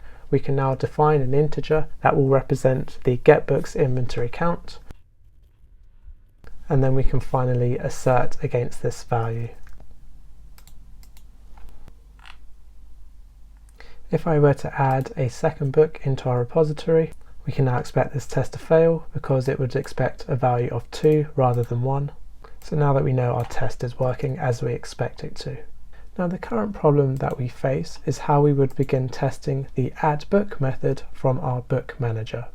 So addBook would then be updating the database, or in our case the set of strings, to include a new book name. And then if we were to make a subsequent call to the getBookInventoryCount method, we would now expect it to reflect the new set of strings that we receive from our database, and then to also return an increased number of size from that set of strings. In our current test, the books repository getBooks method will return a static set of strings that we represent our database with.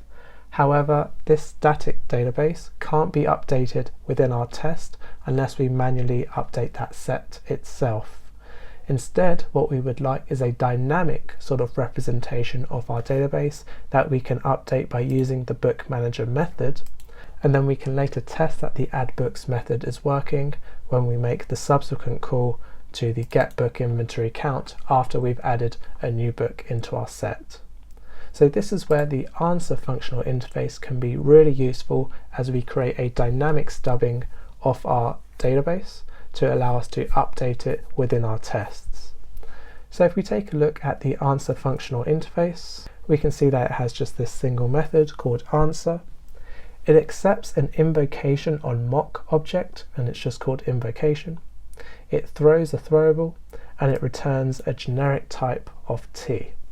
And we're going to look at how we can use this functional interface with two examples within our test, because first we will need to dynamically update a new set and have a method to return that set every time it's updated, and we will also need to have a new answer functional interface to represent adding books into that set, and both of these will be defined within our test class.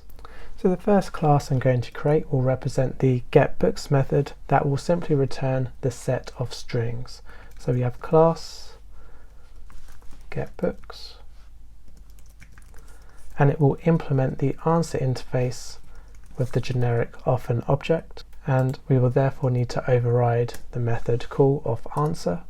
And the whole purpose of the getBooks answer interface is that it will return this same set of books that we've defined within our test. Now you may think that this is pretty much identical to what we already have with ThenReturn books database set. However, in the books repository, let's say we started filtering out for certain books, we can now provide that logic to the same interface that we have down below. So we could begin providing a bit more logic to how this database set is then going to be processed and returned. We can now update our stub to use this answer interface down below by using ThenAnswer and providing a new instance of getBooks.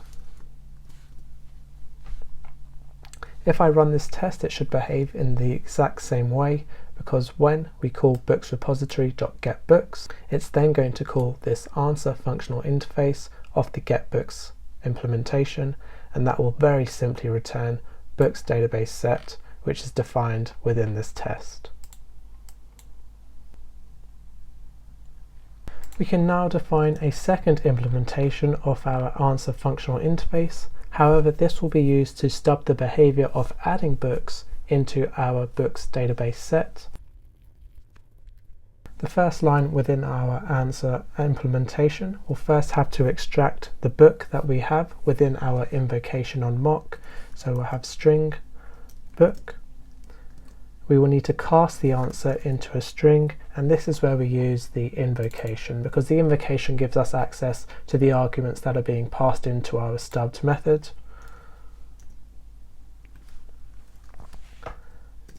And we want to take the very first argument that is passed in, so that would be index 0.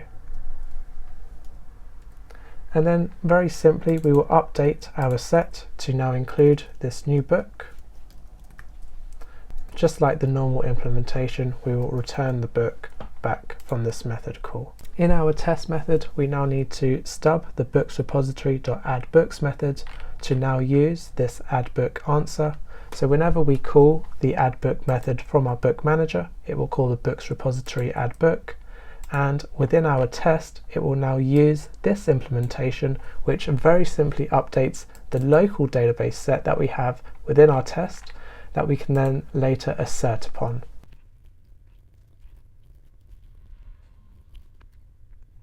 Now that we have this implementation, I'm now going to call the books manager spy to add this new book.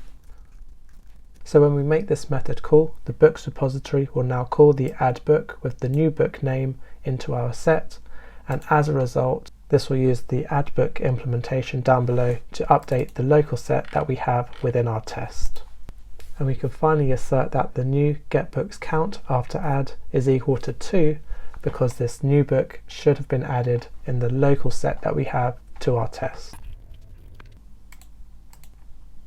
So that summarizes this video on how we can use the answer functional interface and to implement it within our own test class, on how it enables us to provide dynamic stubbing to represent our application within our test code, and as a result it allows us to combine different method calls and to ensure that they're working in a way that is expected. I would end this video by saying to be very careful when we're creating these implementations of our answers, as they will need to be updated when the application logic begins to change. So for example, in the getBooks, if we start filtering, we will need to make sure that the implementation in our answer for getting books does the exact same sort of behavior. This video is going to look at how we can use Mockito argument matches. First, we're going to understand when we might want to use argument matches, and then the second part is going to look at two demonstrations. First, we're going to look at how we can verify, and then secondly, how we can flexibly stub different method calls using Mockito argument matches. If you like this video, please give it a thumbs up, and if you want to see more weekly videos on Java, do subscribe.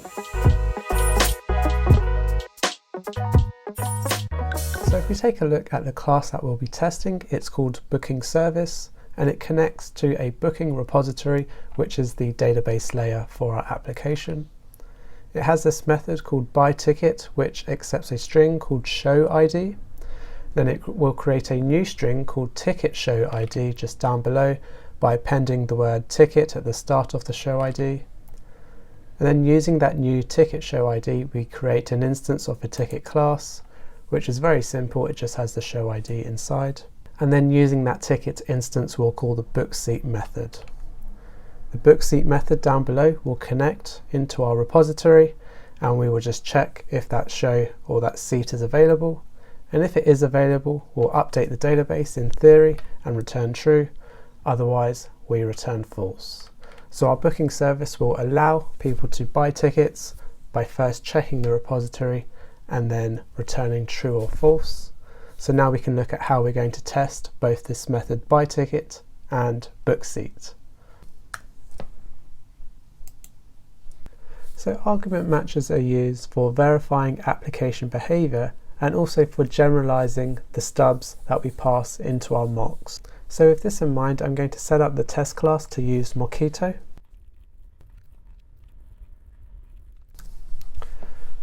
So I've created a spy of the booking repository and also an InjectMocks version of the booking service that will then use the booking repository. If we head back into the booking service class, we can see the byTicket method, which is what we're going to write a test for first. So if we break down this method, it takes in the showID as a string. We have this ticket showID, but we're not too concerned on what that string is going to be returned as, because we can write a test specifically for this createTicketShowID method all on its own.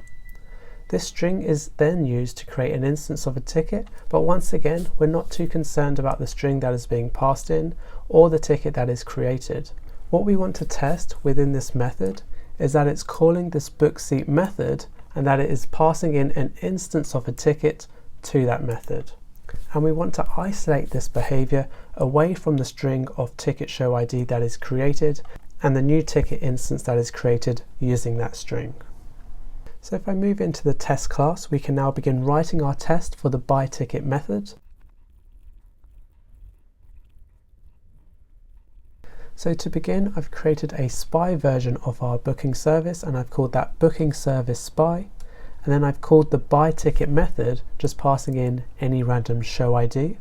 So by calling the byTicket method, we can now verify against this bookSeat method that will then later be called. I'm then going to use Mockito Verify using the booking service spy to verify that the bookSeat method has then been called. So when it comes to verifying the bookSeat method, we're not particularly concerned on what instance of the ticket that is being passed or what the ticket showID is going to be. All we really care about is that any ticket instance is being passed into the bookSeat method and that it's being done by this byTicket method call. So this is the first instance where Mockito argument matches can be really useful.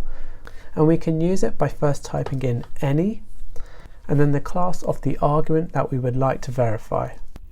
You can now see that I will import the any method call from the Mockito matches library. So now when we're verifying that the bookSeat method call is being made, we're verifying that any type of ticket instance is being passed in and any ticket showID of that ticket is going to be existing. Therefore, the method logic of createTicketShowID is no longer relevant to our test.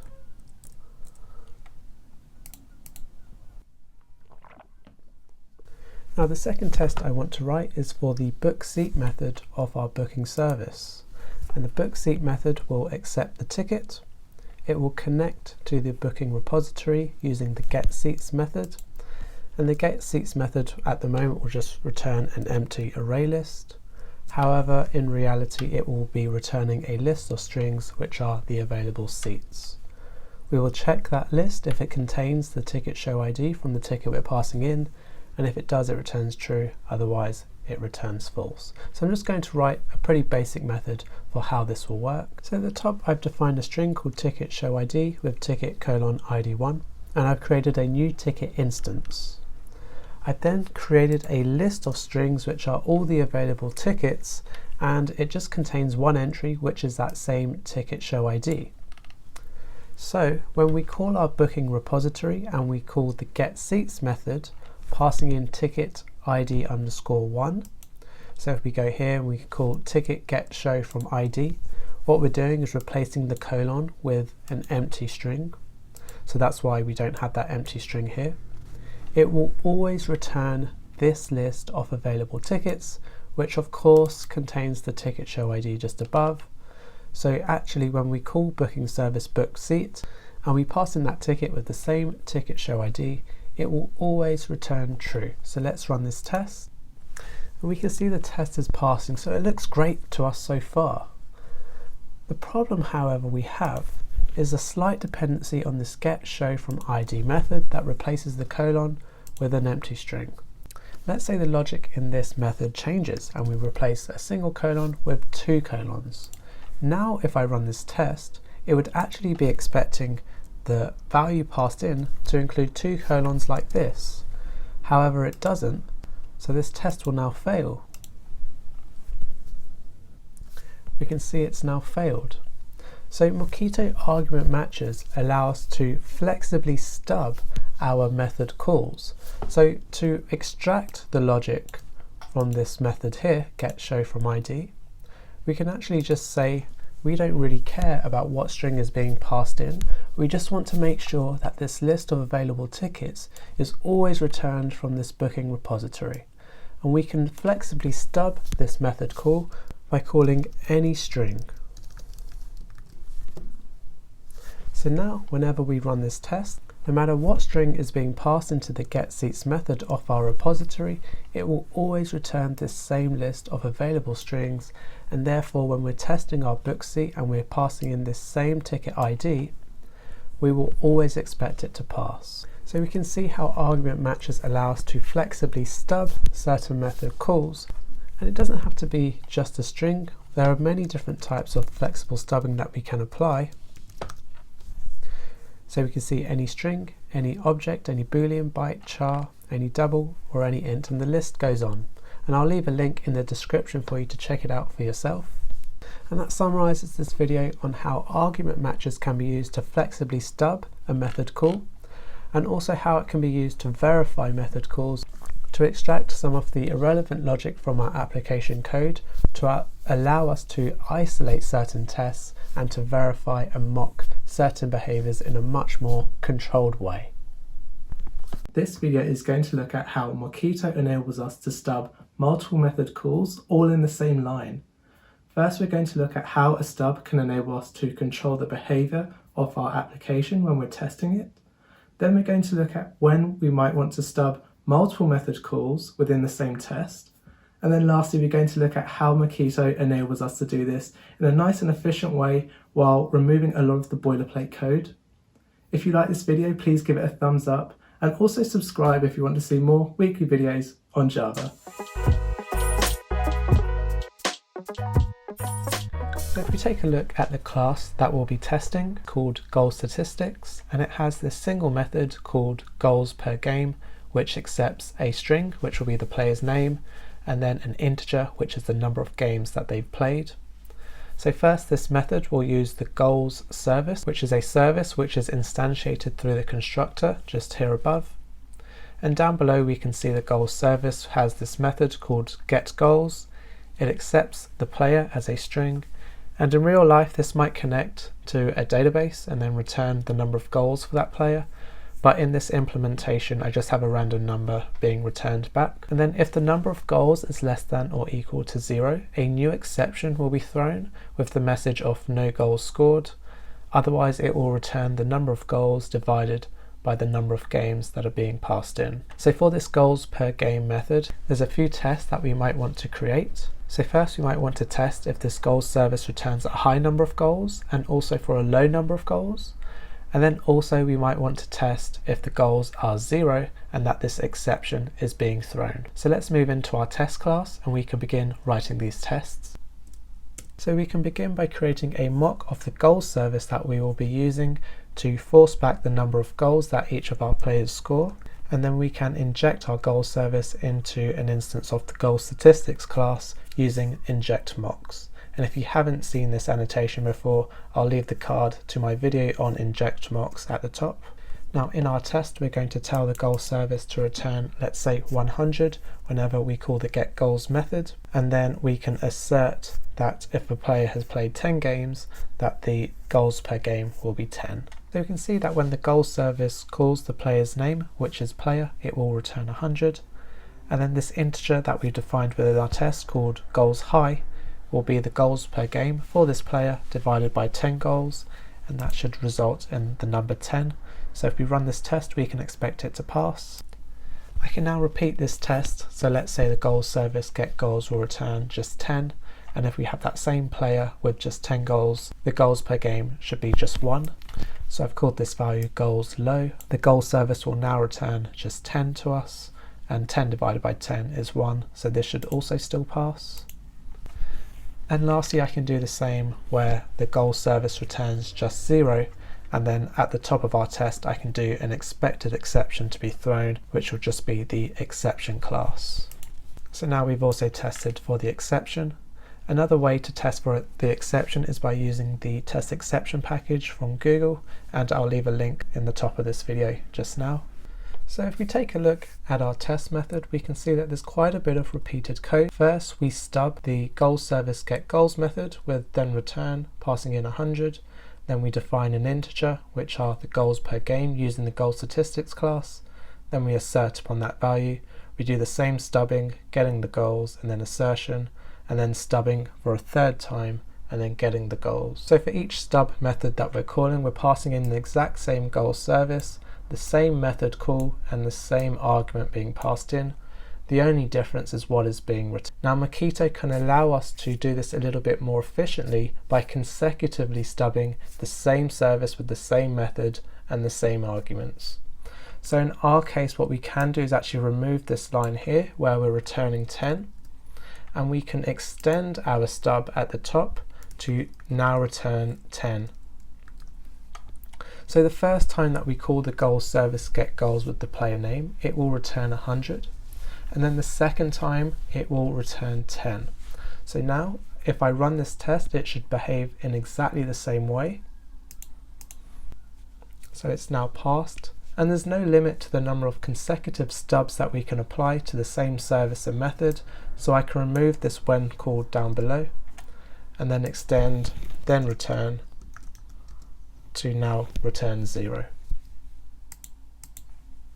So this is a really simple way for us to improve the readability and efficiency of our tests. And there's one thing to bear in mind when we return these multiple stubs, is that the final value will be returned for every subsequent call that we make to the goals service. So if I remove this final value just down below and I print out this final goal statistics goals per game method, every time that we now call goals service getGoals, it will always return 10. So this will now print out the number 1 because 10 divided by 10 is 1. And the same will happen for every subsequent call that we make. So we can see 1 has been printed down 3 times into the console because every subsequent call that we make after the first and second call will always return that final value. So this is a really nice and simple way that we can remove boilerplate code from our tests by stubbing consecutive method calls with Mockito. This video is going to look at the advantages that we can obtain from the Mockito BDD library that is available as standard within the Mockito package. First, we're going to discuss what behaviour-driven development is, and then we're going to apply Mockito BDD into our application. So firstly, what is BDD? It stands for Behaviour Driven Development, and it's an agile software development process that essentially encourages the collaboration and also the communication between developers and the various stakeholders that you have towards the application. So your different stakeholders could be your testers from the QA team, it could be the customer representatives, and it can also be the business analysts. There are many different types of stakeholders that an application might have, but ultimately BDD supports the stakeholders of the application to understand the expected behaviors of the application from the developer's perspective. So we approach BDD in a fairly structured manner, and this is very similar to how we like to structure our unit tests. So for example, we have given, when, and then finally then. So the outcome of discussions or meetings that follow the behaviour-driven development kind of approach would result in well-defined and structured outcomes. So from a developer's perspective, they would understand the exact situation that they would need to mock or to replicate, and that would be defined within the given statement. They would then understand what act is going to be invoked upon the application, which is defined within the when sort of phase. And then finally, they would understand what is the expected behavior from the application, which would be expressed within the then section of our test. Now, Mockito BDD provides us with some handy little methods that support the behavior-driven development discussions that we have. So as we'll see, rather than having the when and also the verify methods, for example, we would have slightly more readable and more transferable language to use within our tests that correlate back towards the behavior-driven development structure of our discussions. So to begin exploring the BDD Mockito library, I'm just going to add the import into my test class at the top. So that'll be import static org Mockito, and then it's BDD Mockito star. And this library comes from the standard Mockito package. So if I head over to my pom.xml file, we can see the dependency added here. And now I'm just going to copy over this test so we can rewrite it using Mockito BDD. So the first bit of refactoring I'm going to do is within this given block. So the given block is about setting up the test or setting up the environment. And it can be a little bit confusing because we are specifying the exact behavior of our trains barrier spy when this passenger is eligible method is called. But the actual language you're using is a little bit confusing because we're specifying when something happens.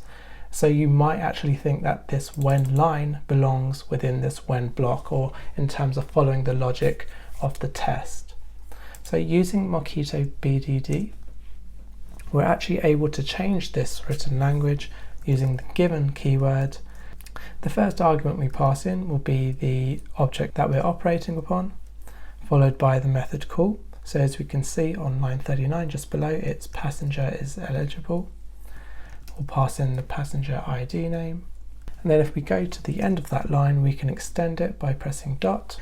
So we can see some of the methods that we can call after the given keyword. So we have will return, will answer, or will throw, and these all help you to encapsulate the behavior of this given method. So we'll have will return, and we expect it to be true. So this is the first update I'm making using Mockito BDD, and ultimately what we've done is transform this line when trains barrier spy passenger is eligible passenger ID dot then return true to given trains barrier spy passengers eligible passenger ID will return true. So that's slightly improved the readability, and it also follows this given structure that we have from the top block. We then have the invocation of the method, which is the when phase of our test, and we're not going to change anything here. So train barrier spy passenger entry passes in the passenger ID as an argument. And then at the end, what we want to do is verify that the email service mock has called the notify passenger method, is passing in the passenger ID, and we want to assert that within our train barrier spy, the get passengers on board contains the passenger ID. So the second piece of refactoring which we can do is actually to this verify statement. So rather than saying verify email service mock, notify passenger, passenger ID, we can say then we pass in the object which we're verifying the behaviour of, so email service mock. If we go down the line, we have the should method call, which will allow us to verify against the behaviours of our email service mock. And then we have the actual method call that is being passed in, which is notify passenger and passenger ID. So ultimately we've changed this verify line from verify email service mock notify passenger to then email service mock should notify passenger. And you might also find this a little bit more appropriate following the given when then phase, because now we're using given at the top and we're using then at the bottom. We also improve the readability because then email service mock should notify passenger reads slightly better than verify email service mock notify passenger. So that summarizes this introductory video on Mockito BDD. I would also encourage you to take a look at the never method call that can be passed in when we use the should word when verifying the application behavior. So if I were to pass in never, I would expect the notify passenger method call to never actually be called. And also the other flavor of will return from the given statement with Mockito BDD. So we also have will throw, and how this can be used to test your application behavior for when we expect an exception to be thrown from a method call. I'll leave a link to the documentation of Mockito BDD within the description, as well as the GitHub link for the source code used within this video. This video is going to take a look at some of the ways that we can customize the test output that we receive within IntelliJ. Some of these items include seeing the statistics for how long our tests take to run, how we can filter the results that we see, how we can navigate across the console, how we can sort and also export the results from our test class once we finish running the tests. So to begin, I've got a test class from one of my previous videos. This includes 8 separate tests for a fairly simple test class, and I've run this test class all together, and we can see that all of the tests are passing on this left hand side, and each test will print out just a test number for us to track within the console. So if we extend the navigation box on the left a little bit further to the right, we'll be able to see this kind of cog where we can customize some of the settings within IntelliJ to allow us to have some further features and output from our test results. And what we will later see is that there's also a few shortcuts that we can have when we run our test to quickly diagnose the problems that we're seeing, and how we can also navigate across the code through our test cases down below. So the first point of feedback that we can quickly see is if we navigate to this cog item and select show inline statistics. So if we select this, we can now see the milliseconds that it takes for each of our test cases within the test class to finish executing. So we can see the longest taken one was get CSV stats record, and that took 193 milliseconds, and the other tests are fairly negligible, below 5 milliseconds. I'm now going to change one of these tests so that it deliberately fails, and then we can begin seeing how we can also customize our test output to help us navigate around that test that has failed. We can now see player name equal is now failing. So we can see each kind of test case has its own sort of log or kind of system output, and that might be the same for your tests where you have loads of different logs for when your test case is executing. And what would be nice is if when we're running this entire class, that when an individual test case is running, that we're able to see that log within our screen. So if that test were to fail, we would then see it fail right in front of our eyes. So if I slow down this failing test by putting the thread to sleep for say a couple seconds,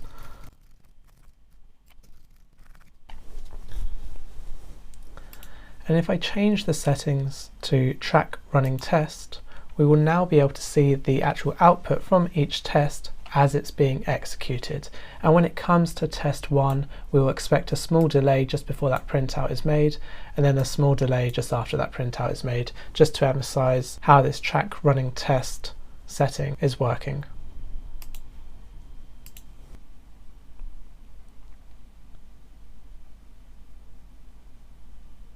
Okay, so we were able to see the console output for the player name equal method, and quite interestingly, on the left hand side we can now see that it's taken 4 seconds and 181 milliseconds to execute, and that's because of this thread.sleep lines that I've added to the test. So if we take a look at the console output, we have kind of the output from the test at the top. We then have the failure that has caused that test to fail, and then we also have the stack trace for the failure of this test here down below. Now if we were to change this system outprint, or if we were to have a very long log, we can now rerun all of our tests and we can see what is printed to the console.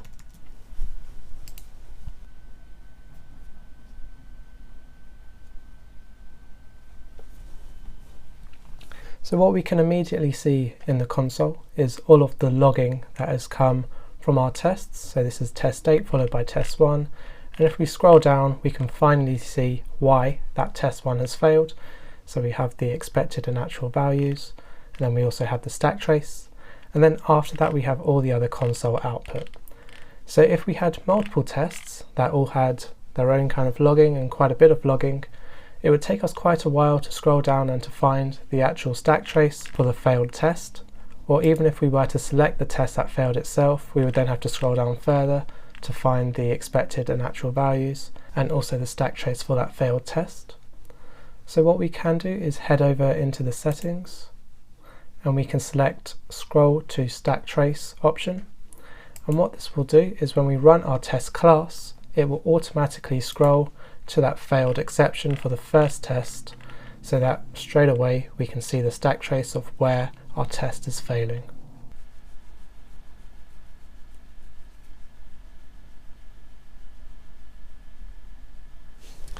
We can immediately see that we're taken straight to the stack trace that has caused our first failing test, so that we player name equal. So rather than selecting the test class after our test cases have been run, we can actually navigate directly to that first failed test automatically if we go to our settings and select first failed test when finished. So now if I rerun this test class, rather than finishing right at the top, scroll down to the first stack trace, I can instead automatically select it on the player name equal method because that's the one that's failed.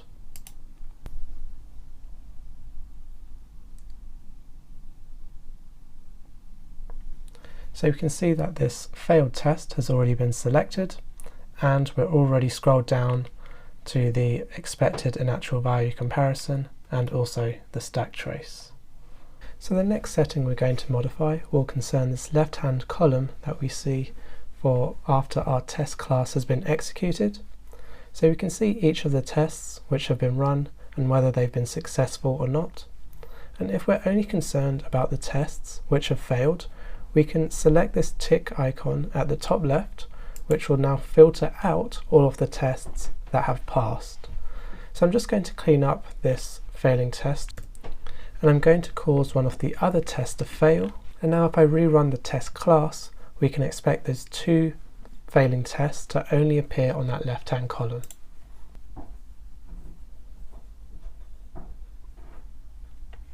So we can now see that only 2 tests are appearing on that left hand column.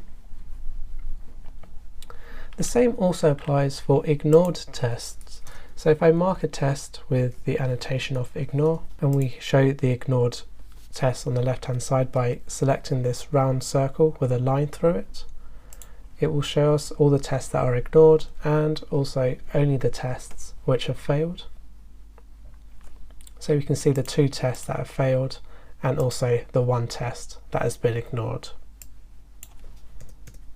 Now if I were to select one of these tests which have failed, the console would display the log of that test and also the expected and actual values. But what would be nice is up at the top, if when we selected these different tests it would navigate directly to that test so we can see the actual logic that was being processed straight away. And that's possible by selecting navigate with single click. So now that that's been selected, when we select these different failing tests, the actual test class will navigate directly to those tests as we select them. So this is quite a nice shortcut which you can use your mouse for when navigating across different tests. So So it's quite useful with a single click to navigate to the failing test method. However, it would also be convenient if we were navigating directly to the assertion that was causing that test method to fail. And we can navigate to that source code logic by enabling the open source at exception setting. So now if I select a failing test just once, it will take us to that test class itself. But if I were to double click that failing test, it would then take us to the actual assertion that has failed within that test class. So again, if I double click, it will take us directly to the assertion. If I single click, it just takes us to the test method itself. The final setting within IntelliJ that I'm going to look at involves inspecting the history of our test runs. So we can see that I've been running multiple tests today, and we can navigate back to these different tests to see which ones have failed and how those failure messages are appearing towards us. So if we're making changes to the actual source code and we want to see how the expected failure or the expected item is changing from test case to test case each time that we run it, we can navigate across them by using the test history tab. The final piece that I'd like to cover is how we can export our tests by using this outward pointing arrow from the right hand side. So if we select export test, we can have different export formats such as HTML or XML. And I'm just going to create a HTML export right now.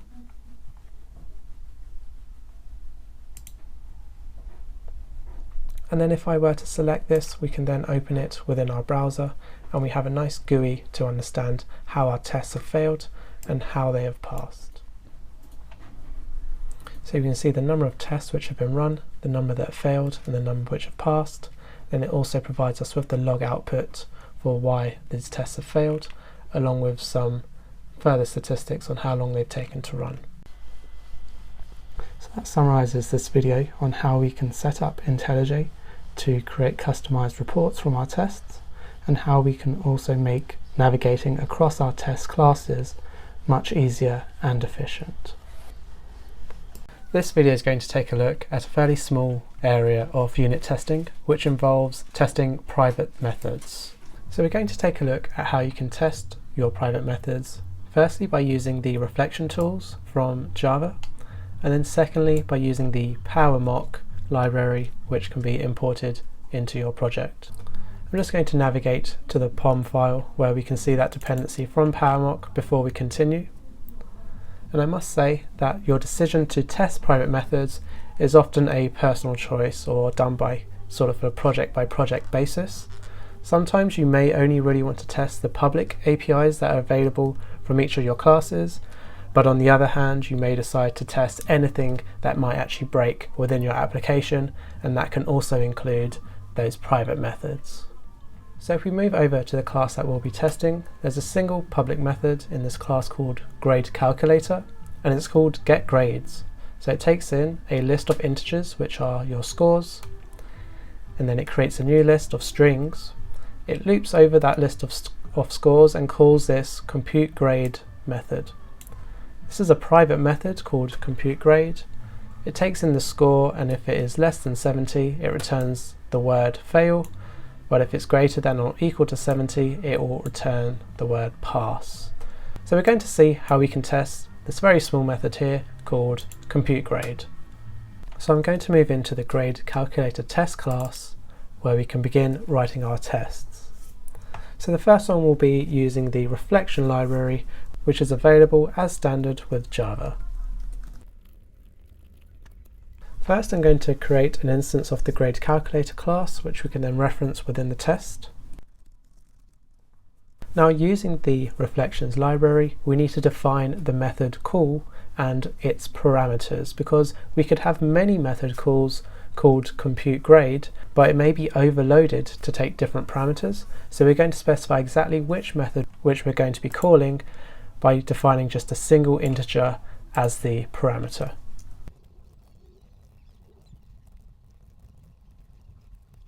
So I've defined an array of different classes with a size of 1, and that first instance is going to be an integer class. I've then used the method class from the Java Lang reflect library to obtain the first instance of the GradeCalculator, and to declare a method. So this getDeclared method will obtain the actual method that we want to manipulate. And the name of the method is computeGrade, and that computeGrade instance of the method that we want will be using these parameters. So it will be just a single parameter of an integer class. And then lastly, what I've done is I've called this setAccessible method, which will make that private method available to this method call from the test class, so that we can actually invoke it later on within our test. Next, I'm going to build out the test that we would like to invoke upon this method call variable. So I've defined an object array with a size of 1, and I've specified that first argument to be the number 70. So this is what we're going to be passing in to our computeGrade method call. Now, to obtain the actual grade that we want from our method call, we use this invoke method call. We pass in the instance of the class that we want to be testing upon, and then lastly what we do is we have this method argument here, which are the arguments we'll be passing in to the actual call. And next I'm going to define the expected grade that we expect to receive. So if we're passing in the value of 70, we would expect to receive a grade of pass. I'm now going to use the assert_equals method to test that the actual grade and expected grade are both equal. If I run this test, I can expect it to pass. And if I were to change that first argument, let's say to 60, we can now expect the word fail to be returned, and therefore this test should also be failing as well. So expected pass, but we actually received fail. So we've successfully tested this private method from our grade calculator while keeping that method private. Well, the problem by using the reflection package from the Java library is that we've got quite a verbose kind of test. So we have this kind of class array that we're passing in just to define the method call that we're trying to make. And then we're defining another object array, which are the arguments which we'll be passing in. And this can be quite a heavy amount of code to be writing when testing just a small private method call. So we're now going to explore the PowerMock library, which can be used to reduce the amount of code that we write when testing private methods. So when using PowerMock, the first thing we're going to do is to create that grade calculator instance. And then the second part of this test will involve actually invoking this computeGrade method call with the argument of 70. So when using the reflection utils to define that method call and then to define the arguments that we'll be passing in and then to invoke it is kind of this amount of code. Whereas with PowerMock, we can use the whitebox.invoke method call to do all of this on a single line.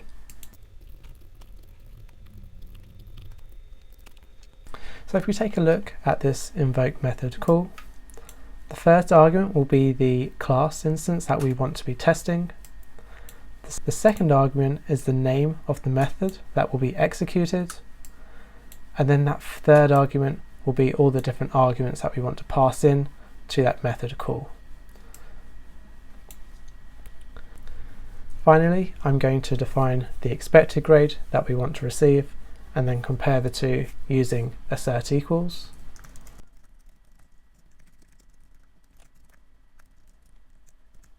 And now if we run this test, we can expect it to pass.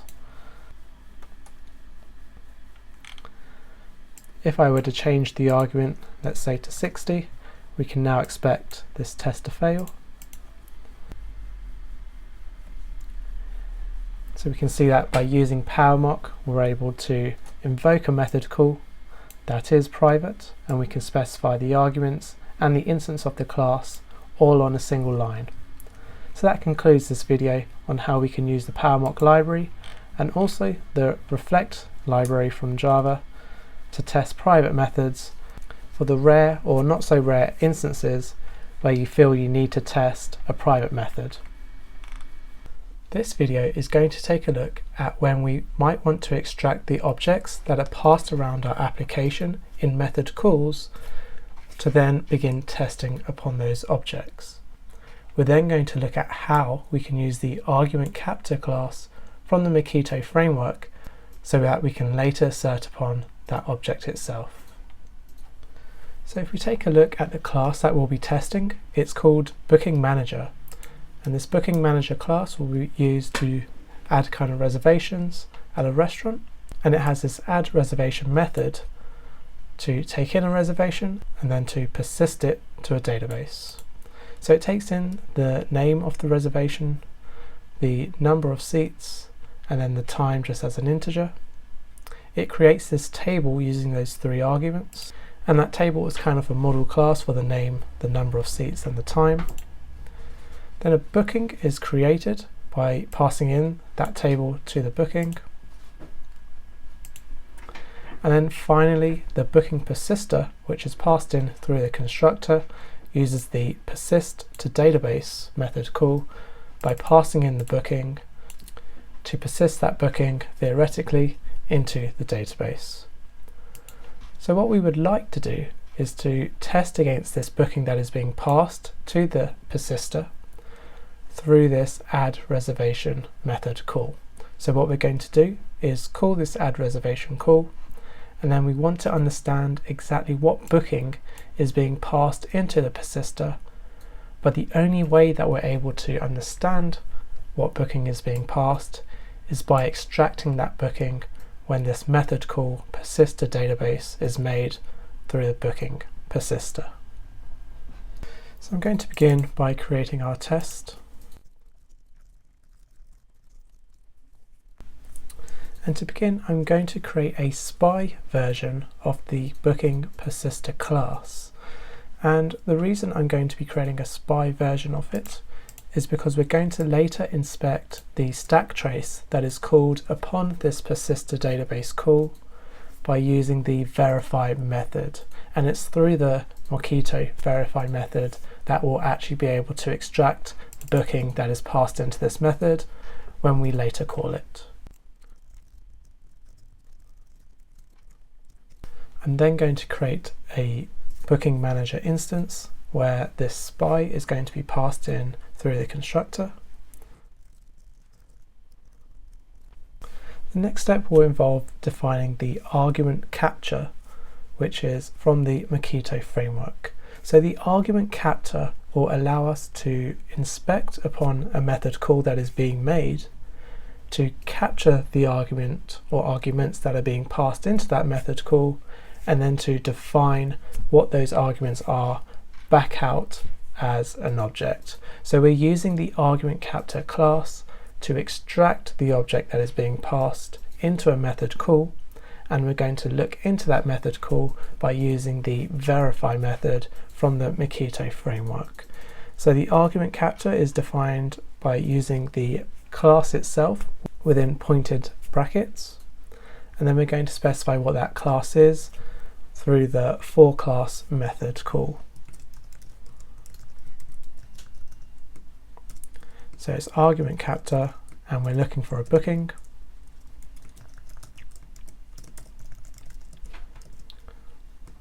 And then we're going to use argument captor dot forClass and then pass in the booking class.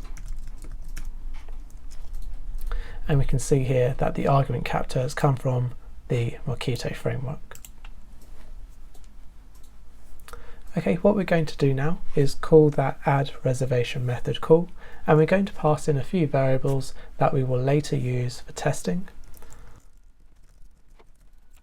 So we're making a reservation under the name of Anthony. The number at that reservation will be 2 people, and the time is 19 hours. So 7 o'clock in the evening. So at the moment our captured booking doesn't actually exist as any kind of object. So now what we want to do is to populate our argument captor with the argument that is being passed in to the booking persister through this persist to database method call. So this add reservation method call is going to create the table, it's going to create the booking, and then it's going to take that booking and pass it into the persister. And we're able to identify that exact booking through the stack trace on the verify method call through Mockito.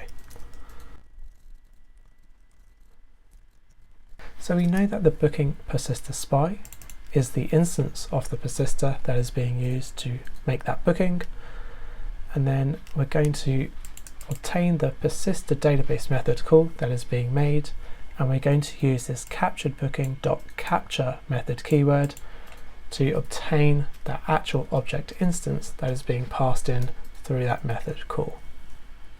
Now we can extract what has been captured into our very own booking instance by using the getValue method, which will return the actual object back to this captured booking value instance. So now we're able to actually test upon this captured booking value, which is the booking that has been passed into the persister, and let's say we want to test that the name is Anthony, the number at the reservation is 2, and the time is of 19.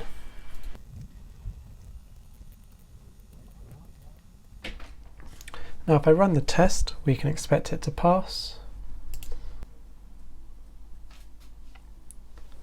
And now if I change any of the expected values, we can expect it to fail.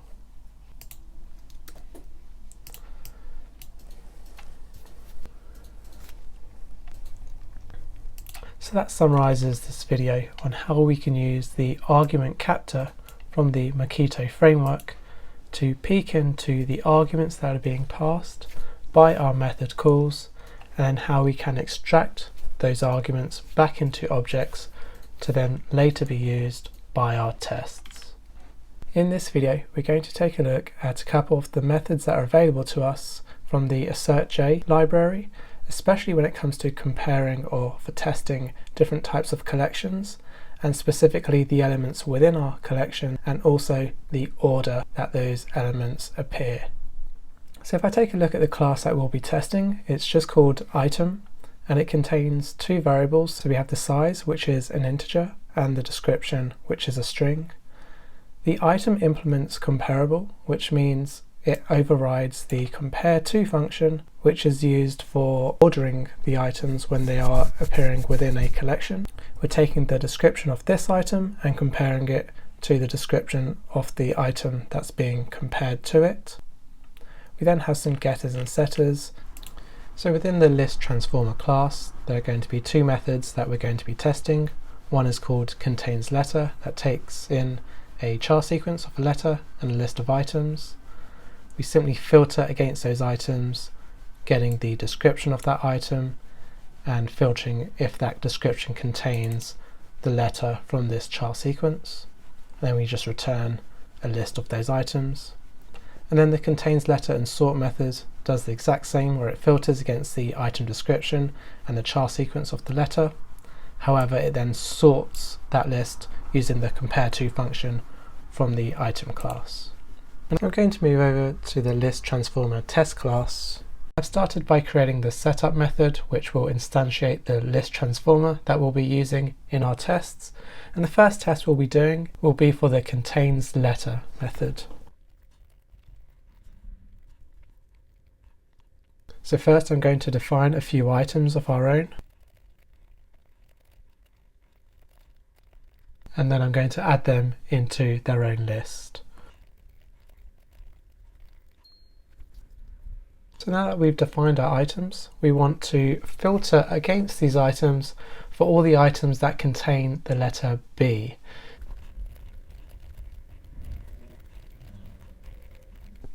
So the list that we expect will contain just A and B, as raspberry and banana both contain the letter B. And now what we want to do is test that the expected list of items is equal to the items with B. So our assertions are going to be quite progressive. So the first thing we want to do is to make sure that this list transformer does not return a null list. So we can do that with assert that.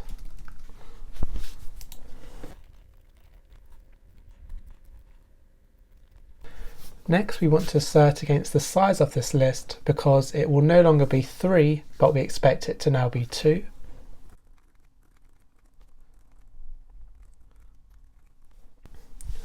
And lastly, what we want to do is to ensure that the items within items with B is equal to the items that are contained within this expected list. And this is where AssertJ can offer a useful and very readable method for us to assert against, and that is using the has same elements as method call. So now if I run this test, we can expect it to pass. If I were to change one of these items, let's say I was to change the banana for apple, we would then expect one item should be returned, and therefore it won't contain A and B. Okay, I'm just going to change that back.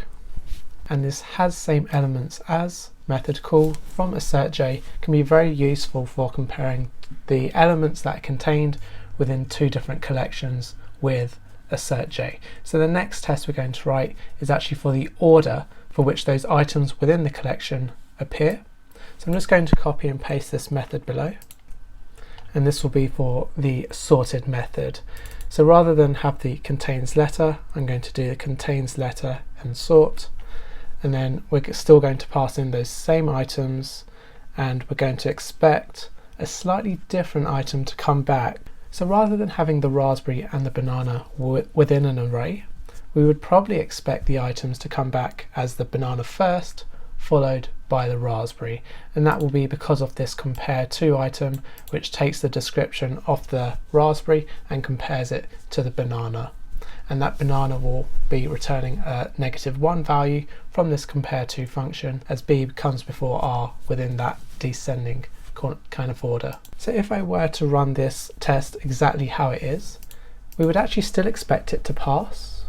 And the reason it's still passing is because we're not actually asserting against the order of the items other than just the items that are contained within that list. So the second method that we're going to explore with AssertJ is called isSorted according to. So we can do assert that.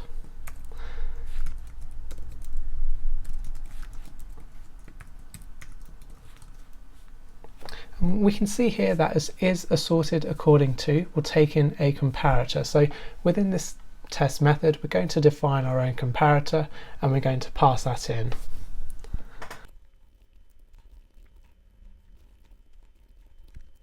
So this comparator that we defined here will be using the item.getDescription value to define exactly how items are going to be sorted when this sorted method is called from the contains letter and sort method.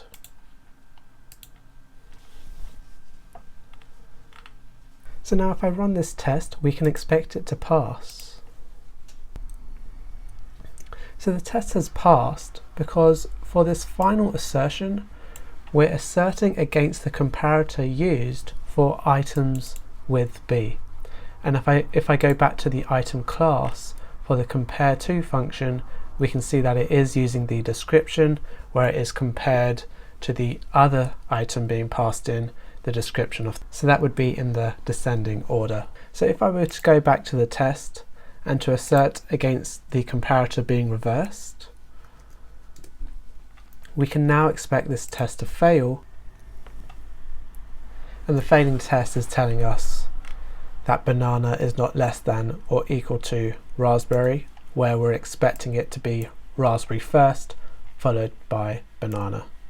But the actual list returned was banana, followed by raspberry. So the final assertion I'm going to touch upon will actually use this expected list to compare the exact items that we expect to the actual items that we return from the list transformer. So far all we've done is asserted against the comparator being used within that list. However, you may not always be using a comparator to build or to sort your list. So we're asserting with the items with B, which is the actual items that we have, and if we type contains, we can see contains exactly elements of, and then we'll be passing in the expected items. Now our expected items is an array of A followed by B, which is raspberry, banana, but the actual items we're expecting will be banana followed by raspberry because we're sorting them by the description in an ascending order. So this test should now fail. So the test has failed, and we have a really nice log just down below. It says actual and expected have the same elements but not in the same order. So at index 0 the actual element was banana, so that's actually what we're returning, but it says here that we expected raspberry. So if I just change this order to B followed by A, we can rerun this test and we can expect it to pass. Okay, so the test has passed, and that summarizes this video on how we can use the AssertJ library or even similar libraries to AssertJ such as Houndcrest, and the different method calls that they might have for asserting against the actual element contained within a collection, whether they're using different types of comparators and doing an actual like-for-like comparison for the order of those elements within your collection. In this video, we're going to take a look at when we might want to use the InjectMocks annotation and some of the benefits that it brings to us when testing our individual classes, especially when the class depends upon other services within its own methods. So if we take a look at the class that we'll be testing, it's called customer order, and this customer order would be taking place within, say, a restaurant. And that customer order can be a vegetarian breakfast, a meat breakfast, a vegetarian dinner, or a meat dinner. And when they call one of these methods, they will use one of these two services to obtain the menu that each one represents. So we have this breakfast waiter class, and that will be used for the vegetarian breakfast and the meat breakfast. And we can see that they have two methods, so get meat menu, which will return apple, sausages, bacon or toast. And then we have a similar one for get vegetarian menu, which will just have vegetarian items. And then we have the vegetarian dinner and the meat dinner methods below, and they will use the dinner waiter to get the vegetarian menu or the meat menu, which has kind of a similar sort of list of strings that are returned, but for the dinner.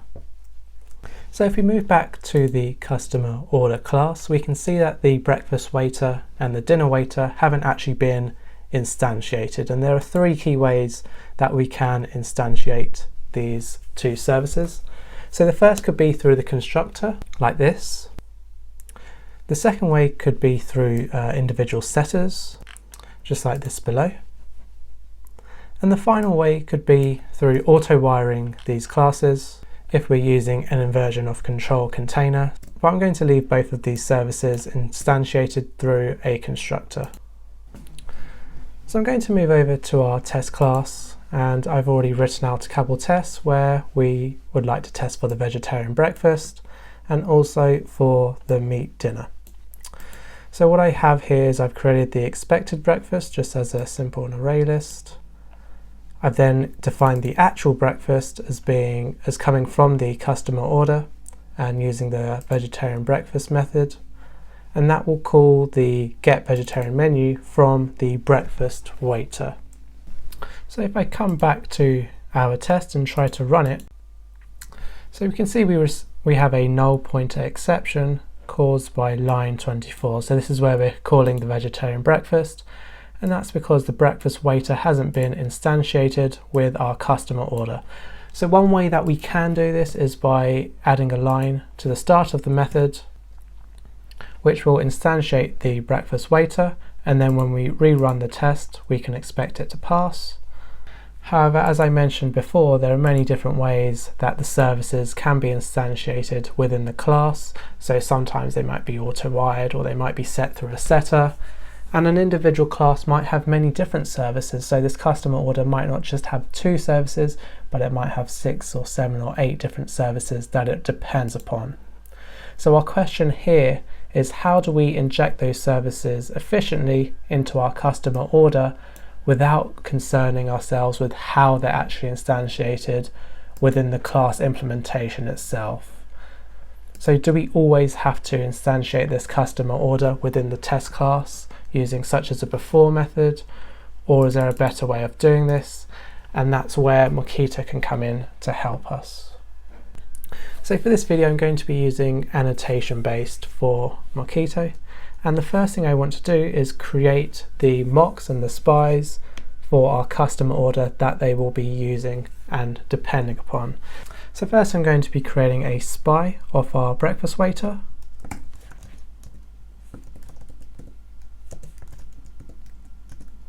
And then I'm going to create a second spy for the dinner waiter.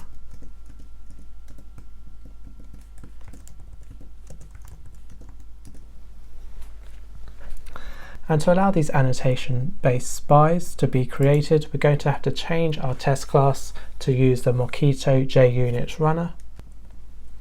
And very simply, the Mockito JUnit runner class will automatically instantiate our spies and our other annotated based instances without us having to do anything.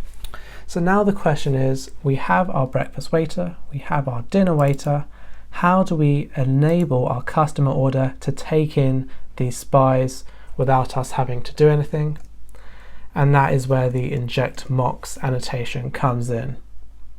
So the InjectMocks annotation works in a very clever way because it will scan the customer order class and it will check for where services are instantiated. So first it will look at the longest possible constructor that we have, which is here, and then it will realize that the breakfast waiter and dinner waiter are two services that are dependent upon by this class, and then it will pass in all of the mocks that we have within our test class, which are the breakfast waiter and the dinner waiter. And also, if there is no constructor here and we had setter methods for the breakfast and the dinner waiter down below, it would then find these two setters and automatically instantiate these two services below. Otherwise, it will just look for the individual fields that the customer order relies upon, which right at the top of the class is the breakfast waiter and the dinner waiter, and then it will automatically assign these two services into the customer order. So now, using this exact same customer order, I can now run these tests and I can expect them to pass because that breakfast waiter spy is being injected into the customer order straight away. So even if I go back to the customer order and I change the way that these are being instantiated, so if I bring back those two setters, the InjectMocks annotation will realize before it sees the fields that there are two setters, and it will instantly inject these two spies into the customer order. And I can run the second test and expect it to pass. So that's a brief summary of how the InjectMocks annotation works and how it's very useful in scanning our customer order class or whichever class for the services it requires, either based upon the constructor, second is the setters, and finally just based upon the fields. And then it takes in all the available spies or mocks that are available within the test class and automatically injects it into our customer order to be used. So now by that logic, if I take away the spy we have for the breakfast waiter, the customer order will no longer inject it, and therefore we can expect a null pointer exception.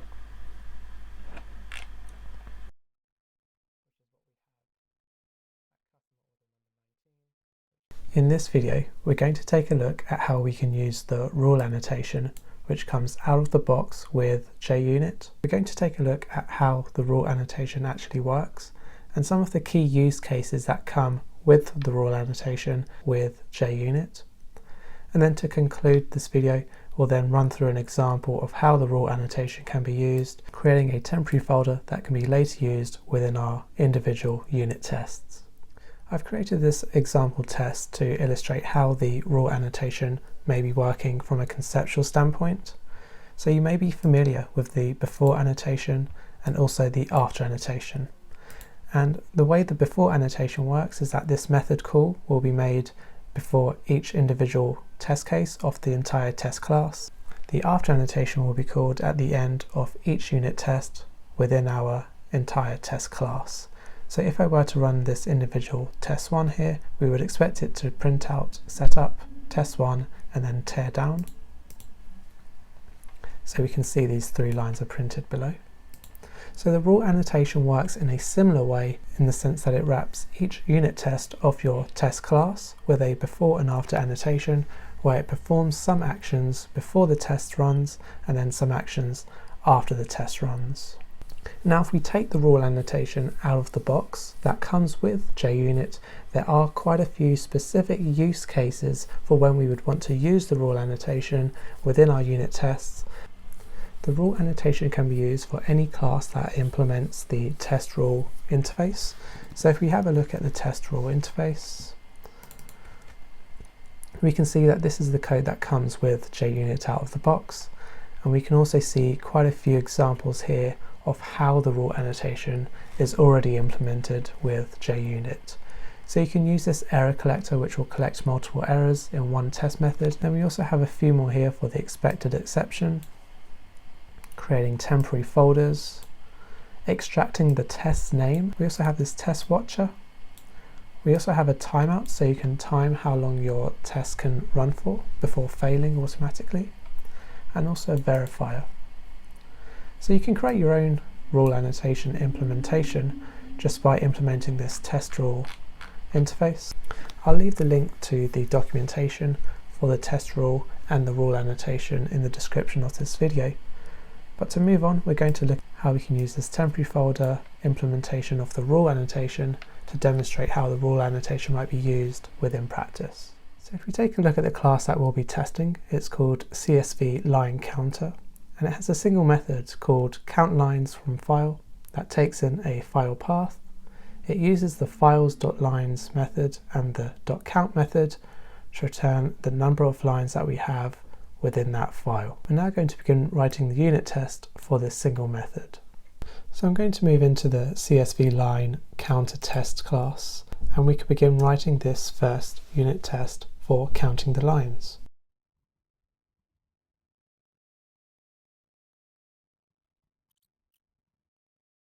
So if we look over this test, we can see that we're first creating a file, which will be using the relative location of this test class, and it'll be creating a file called test.csv. We then define some CSV data, which is just the ABC, followed by a new line, and then DEF, and then finally G. And then we will be writing this CSV data into this test file, and then we'll be closing that buffered writer. We'll then be using this exact same file by calling the actual lines method from our CSV line counter, and we'll pass in the path of our file. And then we have this assertion down here where we expect the number of lines to be 3, and that will be compared to the actual lines which are returned from the CSV line counter. So I'm going to run this test and see what happens.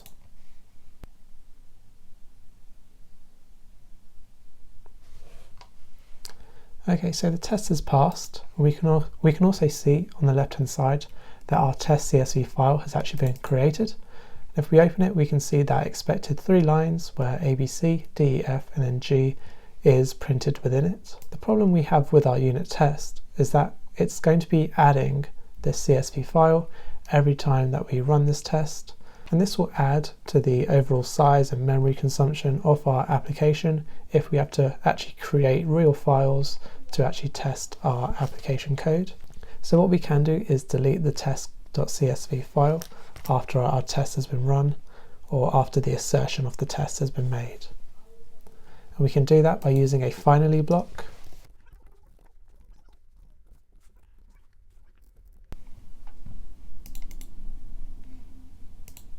So if I delete this file and rerun the test, hopefully that new test.csv file is not created even after the test is run.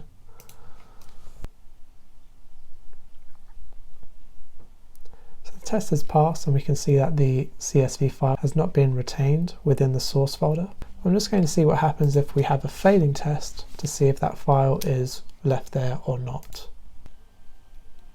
So even if the test fails, our file is still not created, So that's quite a neat way we have of testing our count lines from file method. But there is a way that we can improve the efficiency of our unit test by using the temporary folder rule annotation. So to begin using the rule annotation, I'm going to put @ and then rule at the top, and this will define one of the many different implementations that we can use of that rule annotation that we saw earlier. So I'm going to define a public temporary folder, and I'm going to instantiate it at the top. So this instance of a temporary folder will create a temporary folder as designated by JUnit. And what makes it special is that it will automatically be created for each test case that we have within our test class. And then regardless of if the test fails or passes, it will then delete that exact same folder for us without us having to do anything. So that will handle the creation and deletion of these test files that we might want to use within our test case. So now if we're going to use the temporary folder, we no longer have to delete the file from the end, and I can also remove this try block.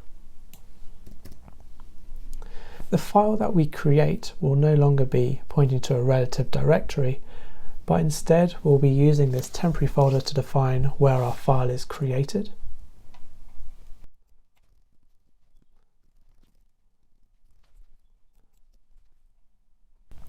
And then the remainder of the method remains the same, where we have this CSV data, we have the buffered writer, which will then write this CSV data into our temporary file.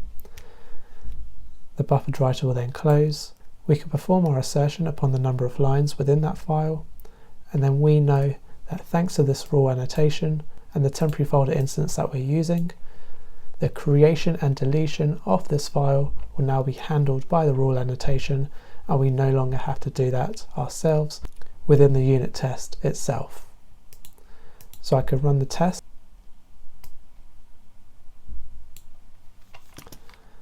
and we can see that the test file that we used within the test has not been created anywhere locally, and we know that thanks to the temporary folder instance that we're using, it will be automatically deleted whether this test passes or fails.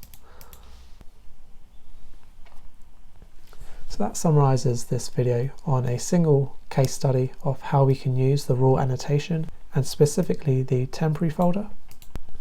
It would be good to have a look at all the other instances of the rule annotation that you can use out of the box with JUnit and how they can assist you in writing more efficient and cleaner looking unit tests with JUnit. In this video, we're going to take a look at how we can use matches to improve the readability of our unit test. This video extends from a previous video I've done where we use the different types of assertions that are available to us with JUnit, and all we'll be doing in this video is refactoring them to improve the readability. So if you want to see the context behind these tests and to visit the different types of assertions that you can use with JUnit, I will leave the link to that video in the description below.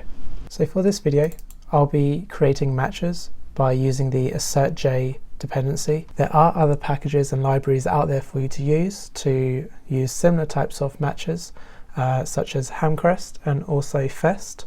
However, in this tutorial, we'll be using AssertJ. So now if I move back into the player statistics test class, we can begin refactoring our assertions by making them more readable using the AssertJ package. And we're going to take a look at the assertion patterns that we can use for each of these different types of assertions to make them a little bit more readable.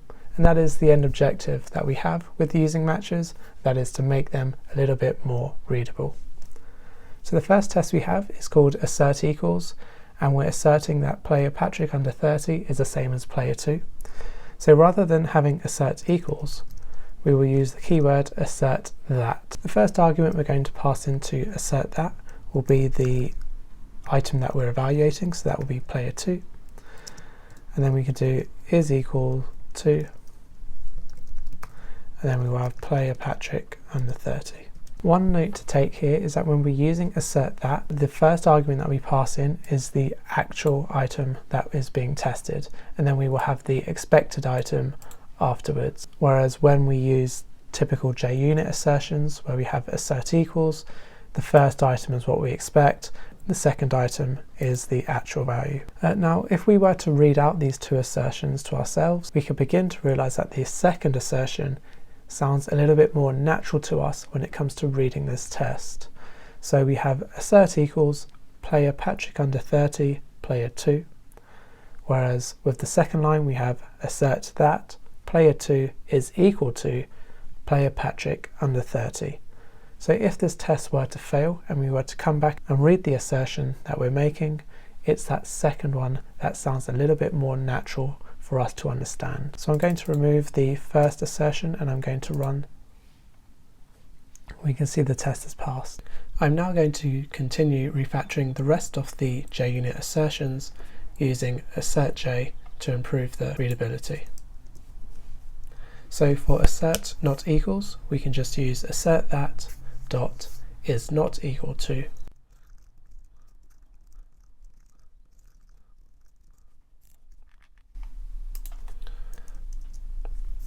For assert same, we can use assert that is same as.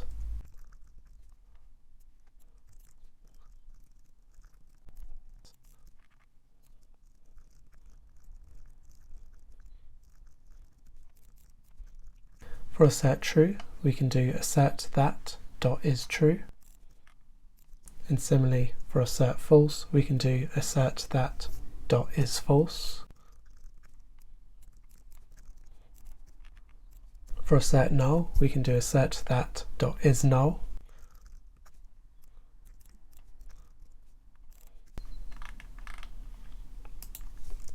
And similarly, we can do assert that dot is not null.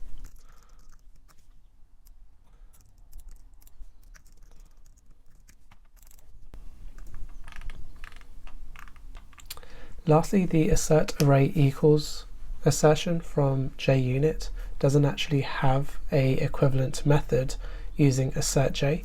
So for this example, we would just use assert equals.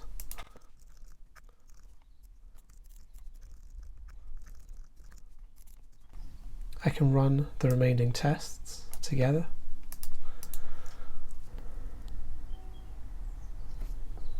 So now we can just take a look at the improved readability that we've achieved by using AssertJ and the matches.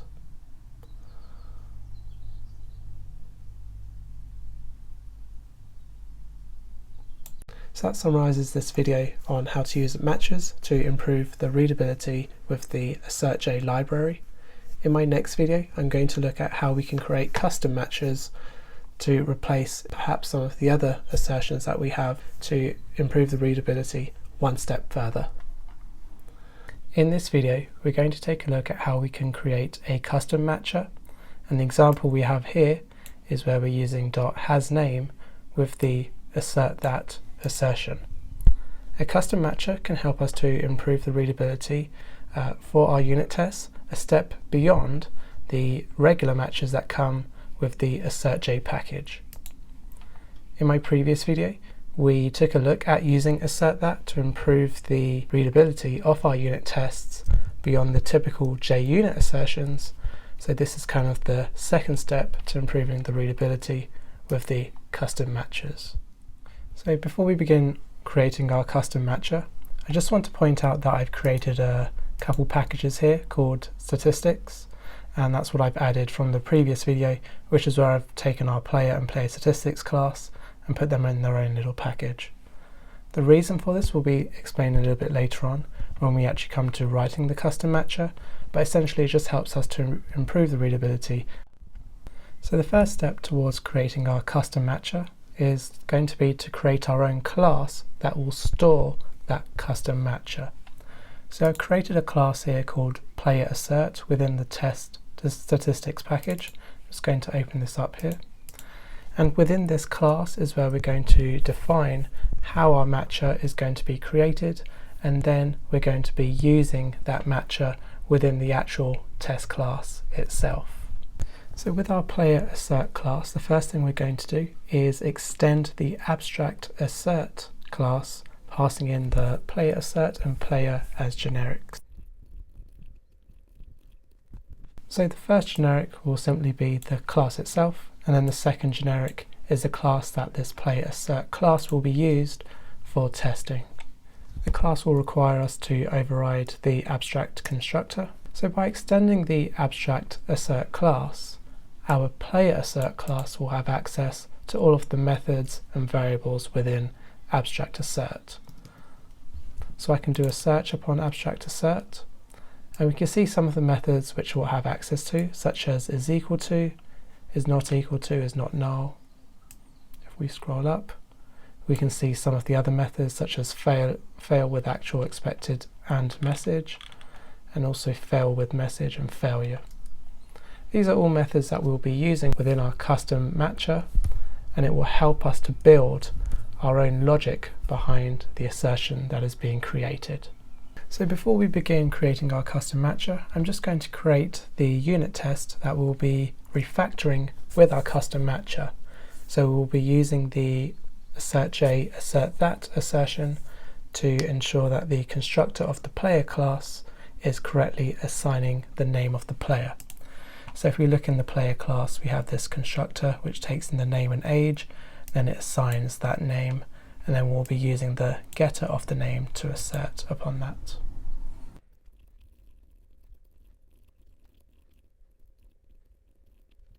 So we created a player called Stuart who's 30 years old, and then we have a simple assertion, assert that player.getName is equal to Stuart. Now if I run this test, we can expect it to pass.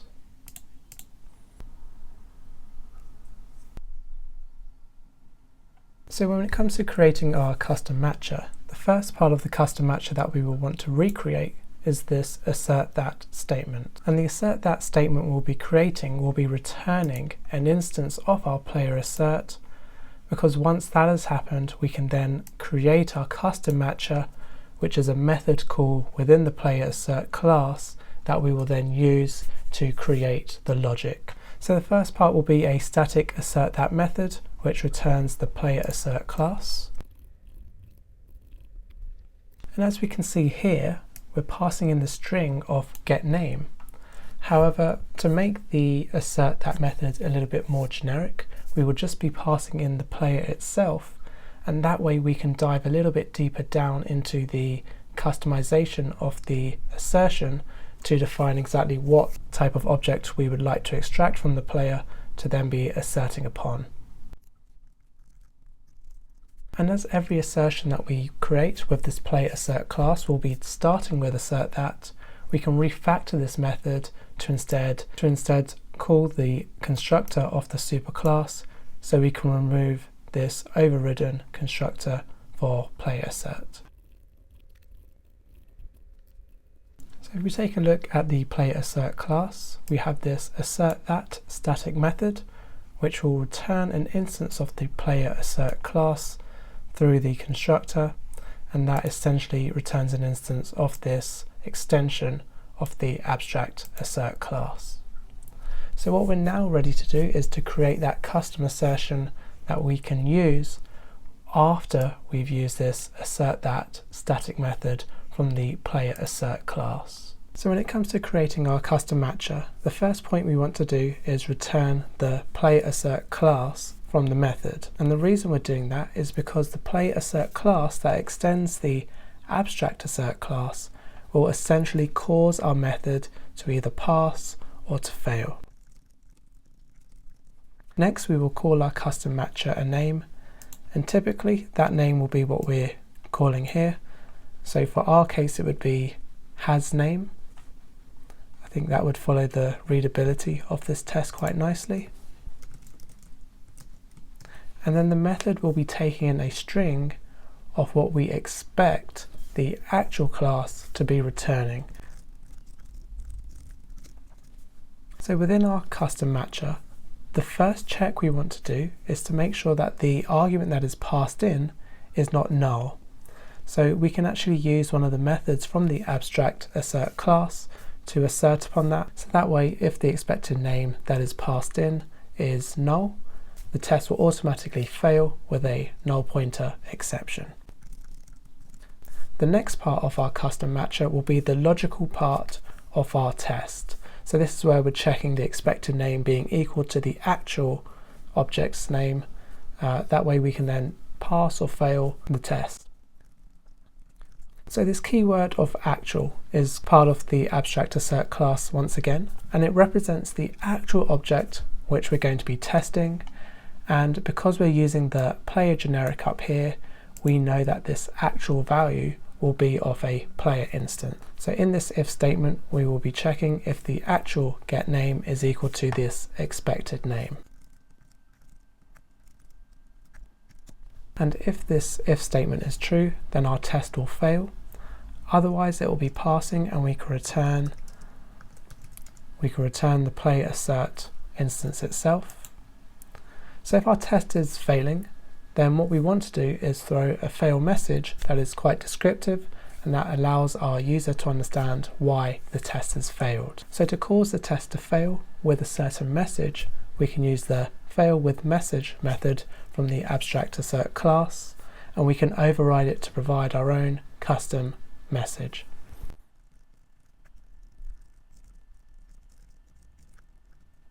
So this would cause our test to fail with the message expected name with the name that was expected, but was the actual name that was returned. I'm just going to update the second argument of our superconstructor, because I realize this is incorrect and we want it to be pointing to the actual player assert class itself. So now that we've written our hasName and our assertThat methods, we can now begin using this custom matcher to write our own custom assertions. So I'm going to move into the test class, and we can begin using our custom matcher. So the first keyword we'll use is assertThat, and we will be passing in the actual player, which will be simulating this constructor here. And then we will do the hasName method, and we will expect the name of Stuart. Now the reason hasName is currently in red is because our test class assumes we're using the AssertJ library for assertThat. So to fix this, we can just type player assert at the start.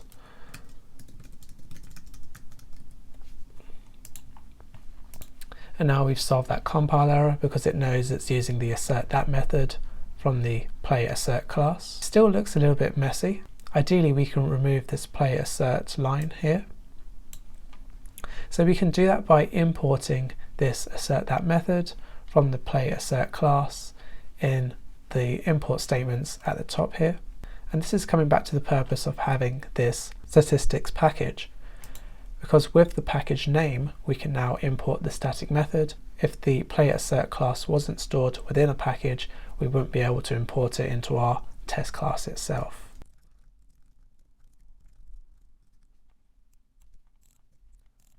I can now test the custom matcher by running the test. And now if I change the expected value to be something that isn't Stuart, we can expect that test to fail, passing us the error message that we created. So it says the expected name that we passed in was Stuart1, but the actual name was Stuart. So that summarizes this video on how to create a custom matcher. We've looked at the general design of extending the abstract assert class, using the assertThat static method to call the superconstructor, and then creating our own custom matcher below using the hasName method name, fail with message method, and also calling that is not null method before we do the actual logic of the method itself. In this video we're going to take a look at the catch exception library and how we can use it. We're then going to review some of the benefits that it offers us when it comes to testing for exceptions. In a previous video I've taken a look at how we would typically be testing for exceptions using this expected keyword after the annotation of test. I'll leave the link to this video in the description If we take a look at the class that we'll be testing, it's called Race Report Processor, and essentially it creates a report for the outcome of a race between different cars. The generate report method will take in two strings. First is a file location for all the drivers, and then second is a file location for all the race performance statistics. First, it will read in the driver file location file into a list of different drivers, and then second, it will do the exact same thing for the race performance by reading in the content of that file into a list of race, and then finally it will combine the driver and the race into a report, and this would typically include the driver's name, their age, where they finished, also what their time was, and their fastest lap. So this is the main method that we'll be testing, and one thing to note here is that we're reading in two separate files, and typically when you have reading files in, that an IO exception is thrown, possibly because that file is not found. So we can see that this method here is throwing an exception, and this is what we would like to test within the next part. So if I move into the race report processor test, we're going to begin writing our test for this exception. One thing to note is that I've created these two directories called drivers and then driver CSV and race performance race CSV. They're empty files, but we'll just use them for the understanding of our tests. So the first test I'm going to write will be for a file not found exception for one of these files.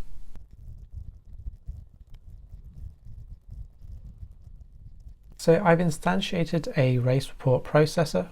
I've then defined two strings, one which is the driver file, and this perfectly points to our file up here, and then the second for the race performance file, which points up here. And now if I were to run this method, we would expect it to be perfectly fine. There's no assertions being made at all, so I'm just going to run this first one. So we can see that the test has passed. What I'd now like to do is to make this test fail by changing the name of this CSV. So I'm just going to add the letter S. We can see that it's failed with a file not found exception for that driver's CSV file. So to make it pass, I will do expected file not found exception.class, and now the test passes. So the current style we've used for testing for this exception presents us with three current problems. The first problem is that we don't actually know why this file not found exception was actually thrown.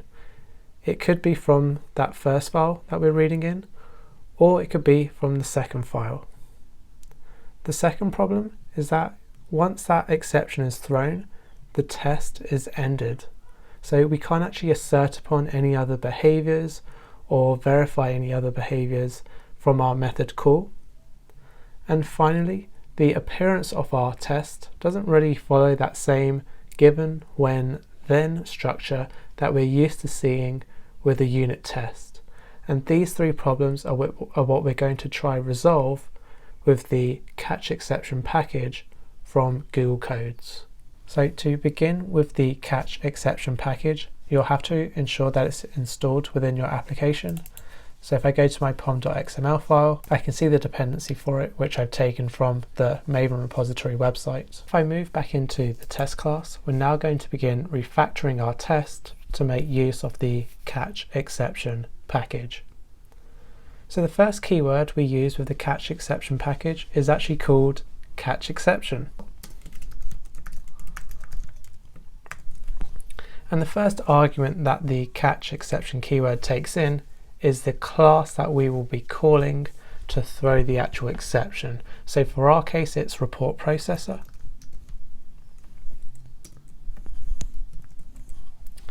Then after that first argument, we will then actually call the method that we expect to throw the exception. So for our case, it will be generate report, and then passing in the driver file and the race file. And remember here that we have drivers CSV, so we expect that file not found to be thrown. So now what the catch exception package does is, rather than actually throw the exception to the test, it will instead catch the exception within this catch exception block. So if I run this test, we can expect it to pass. So your next question might be, how do we assert upon the exception that's being thrown, in theory, by this generate report method? And we can do that by using the keyword of caught exception from this catch exception package. So from this I will assert upon the caught exception. I'll do assert true. I will type in caught exception.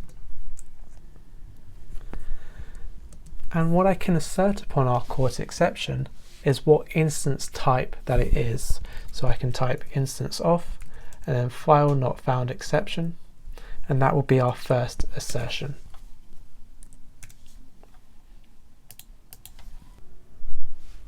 We can see that the test is passing. If I were to change the test to have a different type of instance of exception, we can expect the test to fail. So for example, we could have runtime exception, and this would cause it to fail. Now, despite using the catch exception library, we still don't actually know where this file not found exception was thrown. Was it thrown because of the driver file or because of the race file?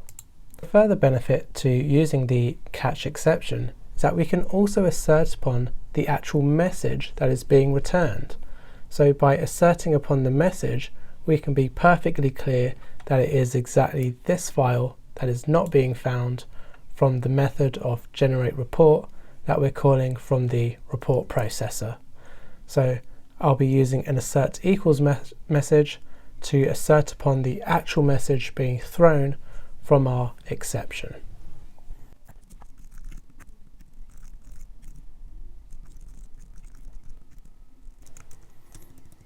So the expected message that we would like to receive from our caught exception is drivers.csv, no such file or directory. And then the actual message that we receive can be obtained through this caught exception. So I can type caught exception .get message.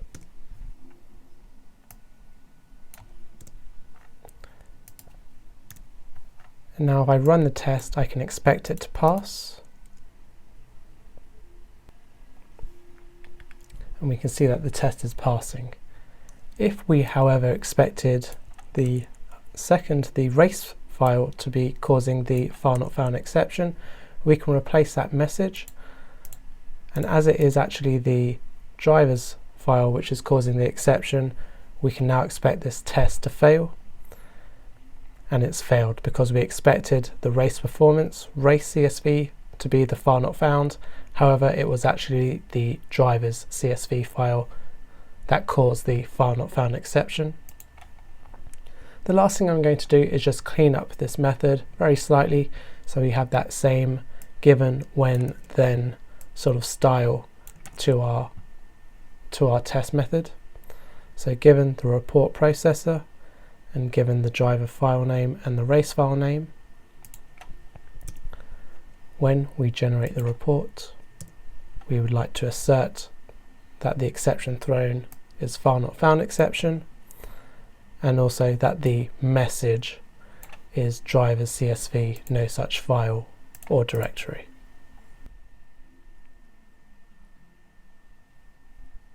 So to conclude this video, I'm just going to type caught exception down at the bottom and hit the dot sign. So now we can see the different methods that our caught exception also have that we might want to use for asserting upon. So we've used the get message. We can also see the stack trace, which is a throwable, and also the get cause method.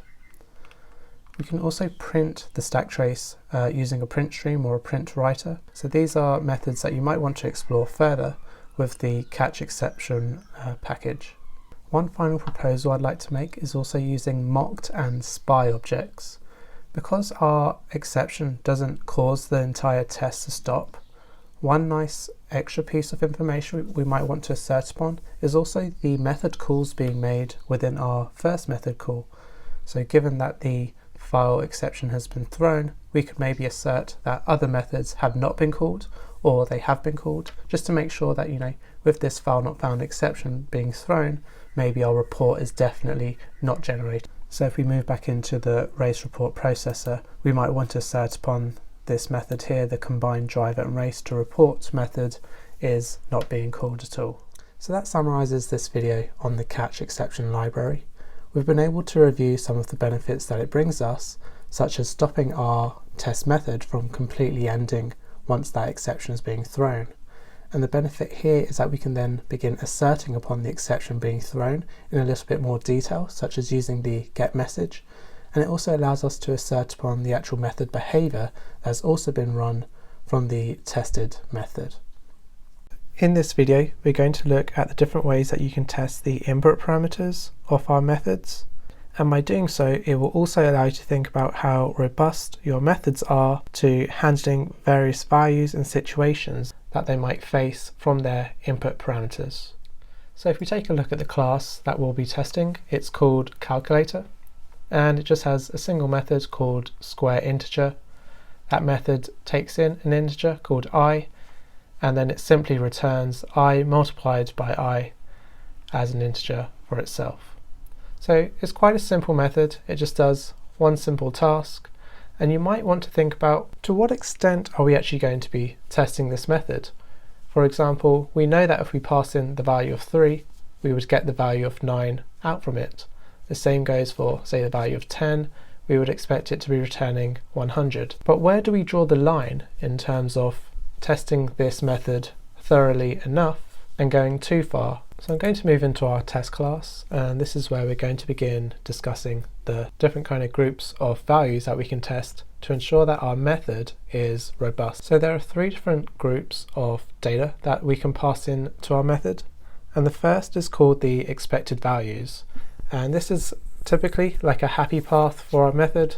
So these are the values that we probably expect our calculator to receive, and as I mentioned earlier, values such as 3 and 10 would be the happy path, where we expect the values of 9 and 100 to be returned. So I'm going to write the test method for our happy path, and that will satisfy the first group of values which we want to test for. So I've instantiated a calculator instance. I've passed in the values of 3 and 10 into 2 different assertions using the square integer method, and I've said that we expect the values of 9 and 100 to be returned. So our test has passed for the values that we expect the calculator to receive, and that satisfies our tests for the expected values of our calculator. So the second group of values which we'd like to test for are known as boundary values, and these are values that typically can push our method towards the illegal argument exception boundary, and these are kind of values that you don't really expect your method to be able to handle, but it's kind of the upper and lower end of what we would be passing in, which we can expect. So I've called this method squared integer upper boundary, and you might be interested to know that the highest value an integer can have within Java is limited because an integer within Java has a 32-bit size capacity. So I'm just going to print out what the highest value is for an integer just so we can see it. So you can see that the integer.maxValue property will return 21474836647 to the console, and that is the highest value which we can actually achieve with the integer within Java. So this is actually a boundary that we have for our own method, and what we would want to do is make sure that our method handles this value correctly. So let's have a look at what would be returned if we were to multiply this value by itself.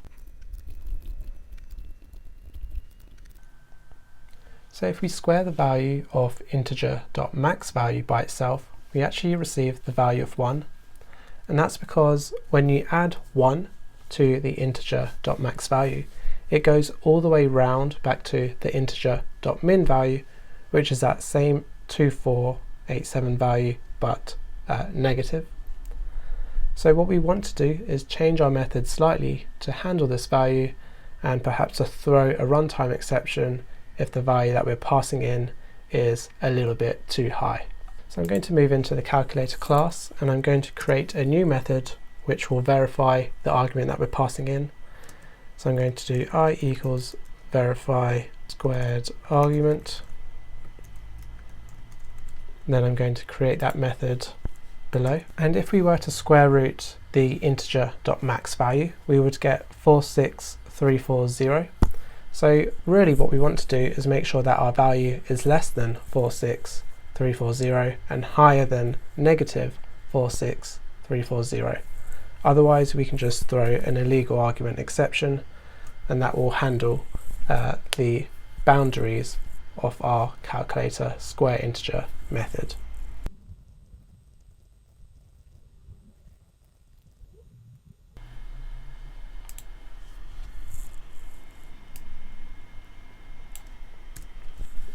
So now if I were to pass in a value that is higher than 46340 or less than negative 46340, we would expect a runtime exception to be thrown from our method, because the boundaries of the integer value within Java, which is limited to 32 bits, simply will not be performing the calculation as we expect it to.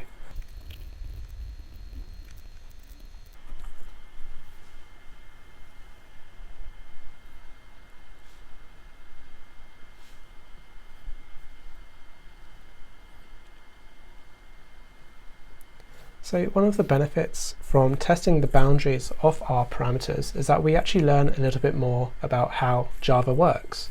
If you hadn't considered the boundary of the parameter being passed into this method, you might not have realized that the integer value within Java is actually limited to a certain height or a certain depth.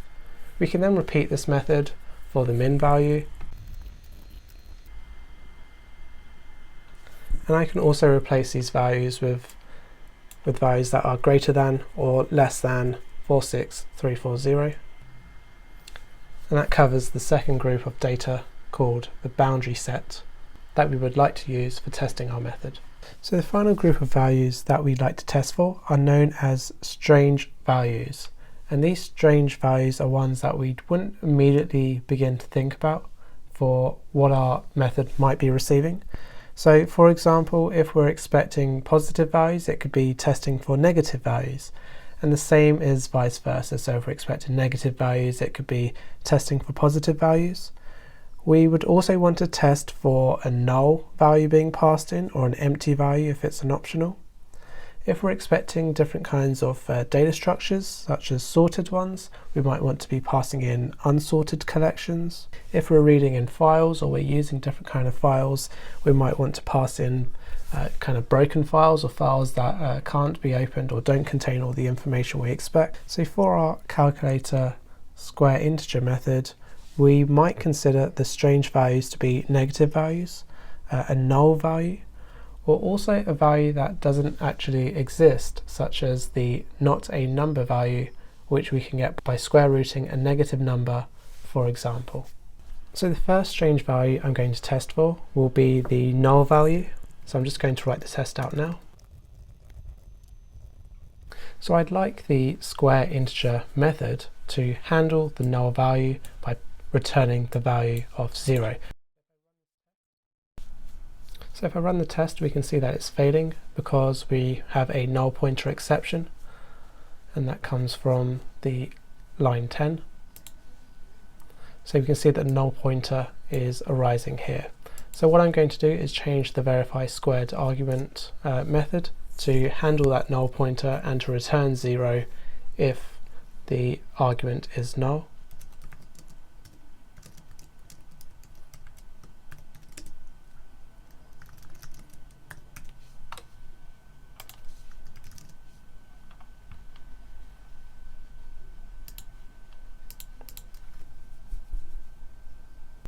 So you can see that the test is passing. The second kind of strange value we might want to test for could be a negative value. So if I pass in the value of -5, we would expect it to return 25 to us.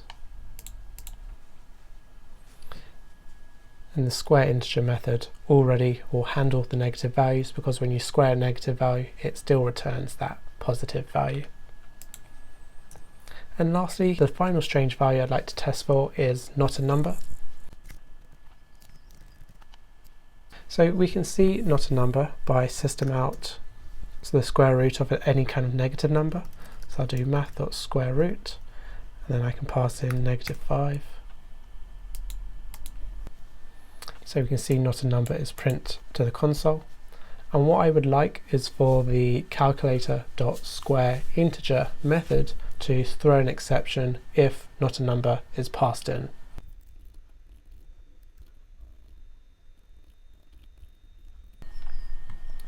And to make sure that the runtime exception is thrown, I just need to update the verify method within the calculator.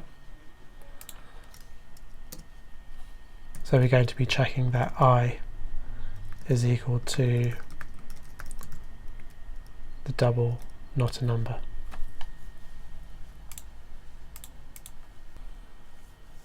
So now we verified that the runtime exception is thrown for not a number, and that summarizes the different kind of strange values that I would like to test for the square integer method. So your first thought might be, this is quite a lot of testing methods to write just for a single class method. And if you do this for all of your methods, you're going to have tons of test methods written, most of which probably won't really be necessary. So testing for these arguments can help us to design the method to be more reusable. Having said this, not all classes are really designed to be reused by other classes and in all these other contexts. So it's very important for you to consider the context of how your class or the method that's being tested is actually going to be used. So if you had a weighing scale, you wouldn't really want to be testing for integer max value, because that weighing scale would never really be used for that purposes. If, on the other hand, you do have a method that is going to be used by other classes, by other contexts within your application, then it is a good idea to consider these three different data sets: the expected values, the boundary values, and also the strange values. So that's just something to bear in mind when it comes to writing your test methods. By the end of this video, you will understand when you would want to use Mockito Verify to increase your unit test coverage, the benefits to using Mockito Verify, and how you would go about writing the unit tests themselves.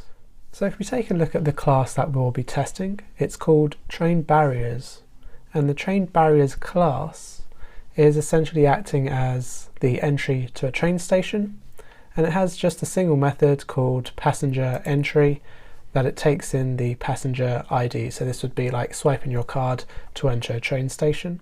There are two services or cooperators to this class. One is called passenger repository and the other is called the email service.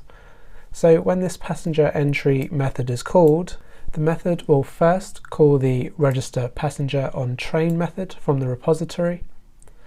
And if we go to the passenger repository, we can see that all this call would do is update a database to include the passenger ID onto that train.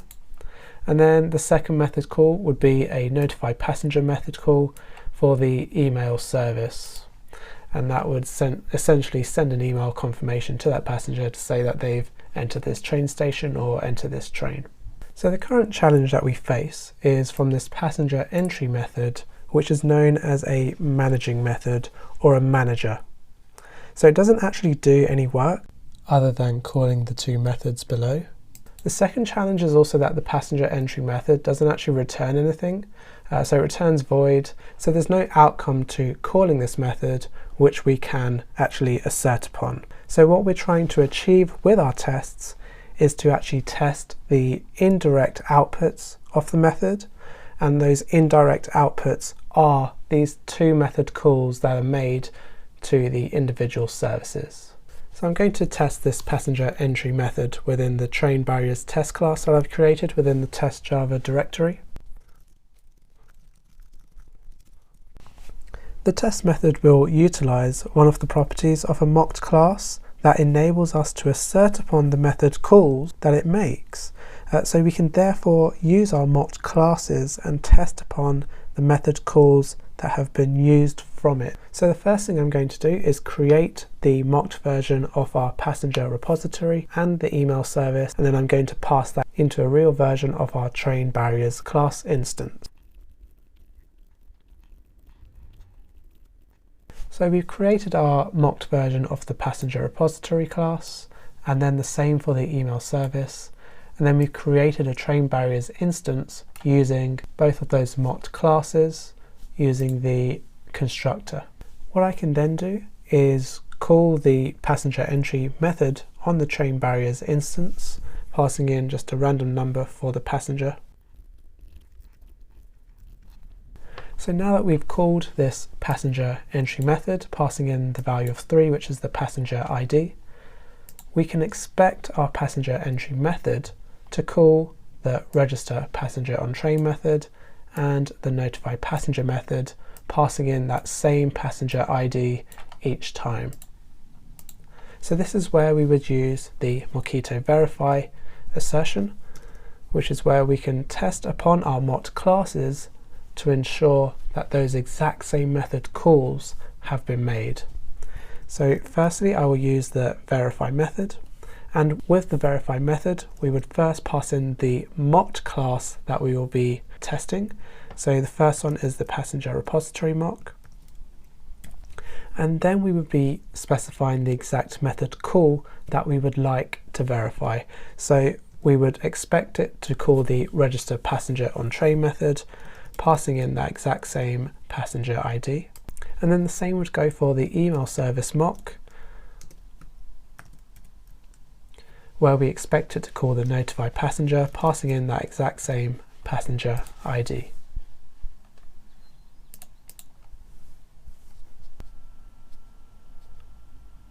We can see that this test has passed.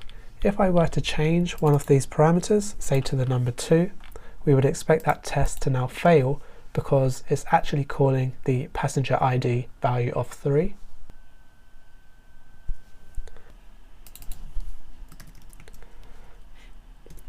And this way, if we were to change the passenger entry method, perhaps to no longer call that email service, this test would also fail once more. So wanted but not invoked email service notify passenger 3, and that's because it's no longer within that method. So that summarizes this video on Mockito Verify, when you would want to use it and also how you can use it. I personally found Mockito Verify quite difficult to get my head around as to understanding when I would want to use it. But this video by no means tests Mockito Verify to the full extent of what it can achieve. There are many other types of variables and method calls that we can make with Mockito Verify for more complex testing, and I will cover this in a future video.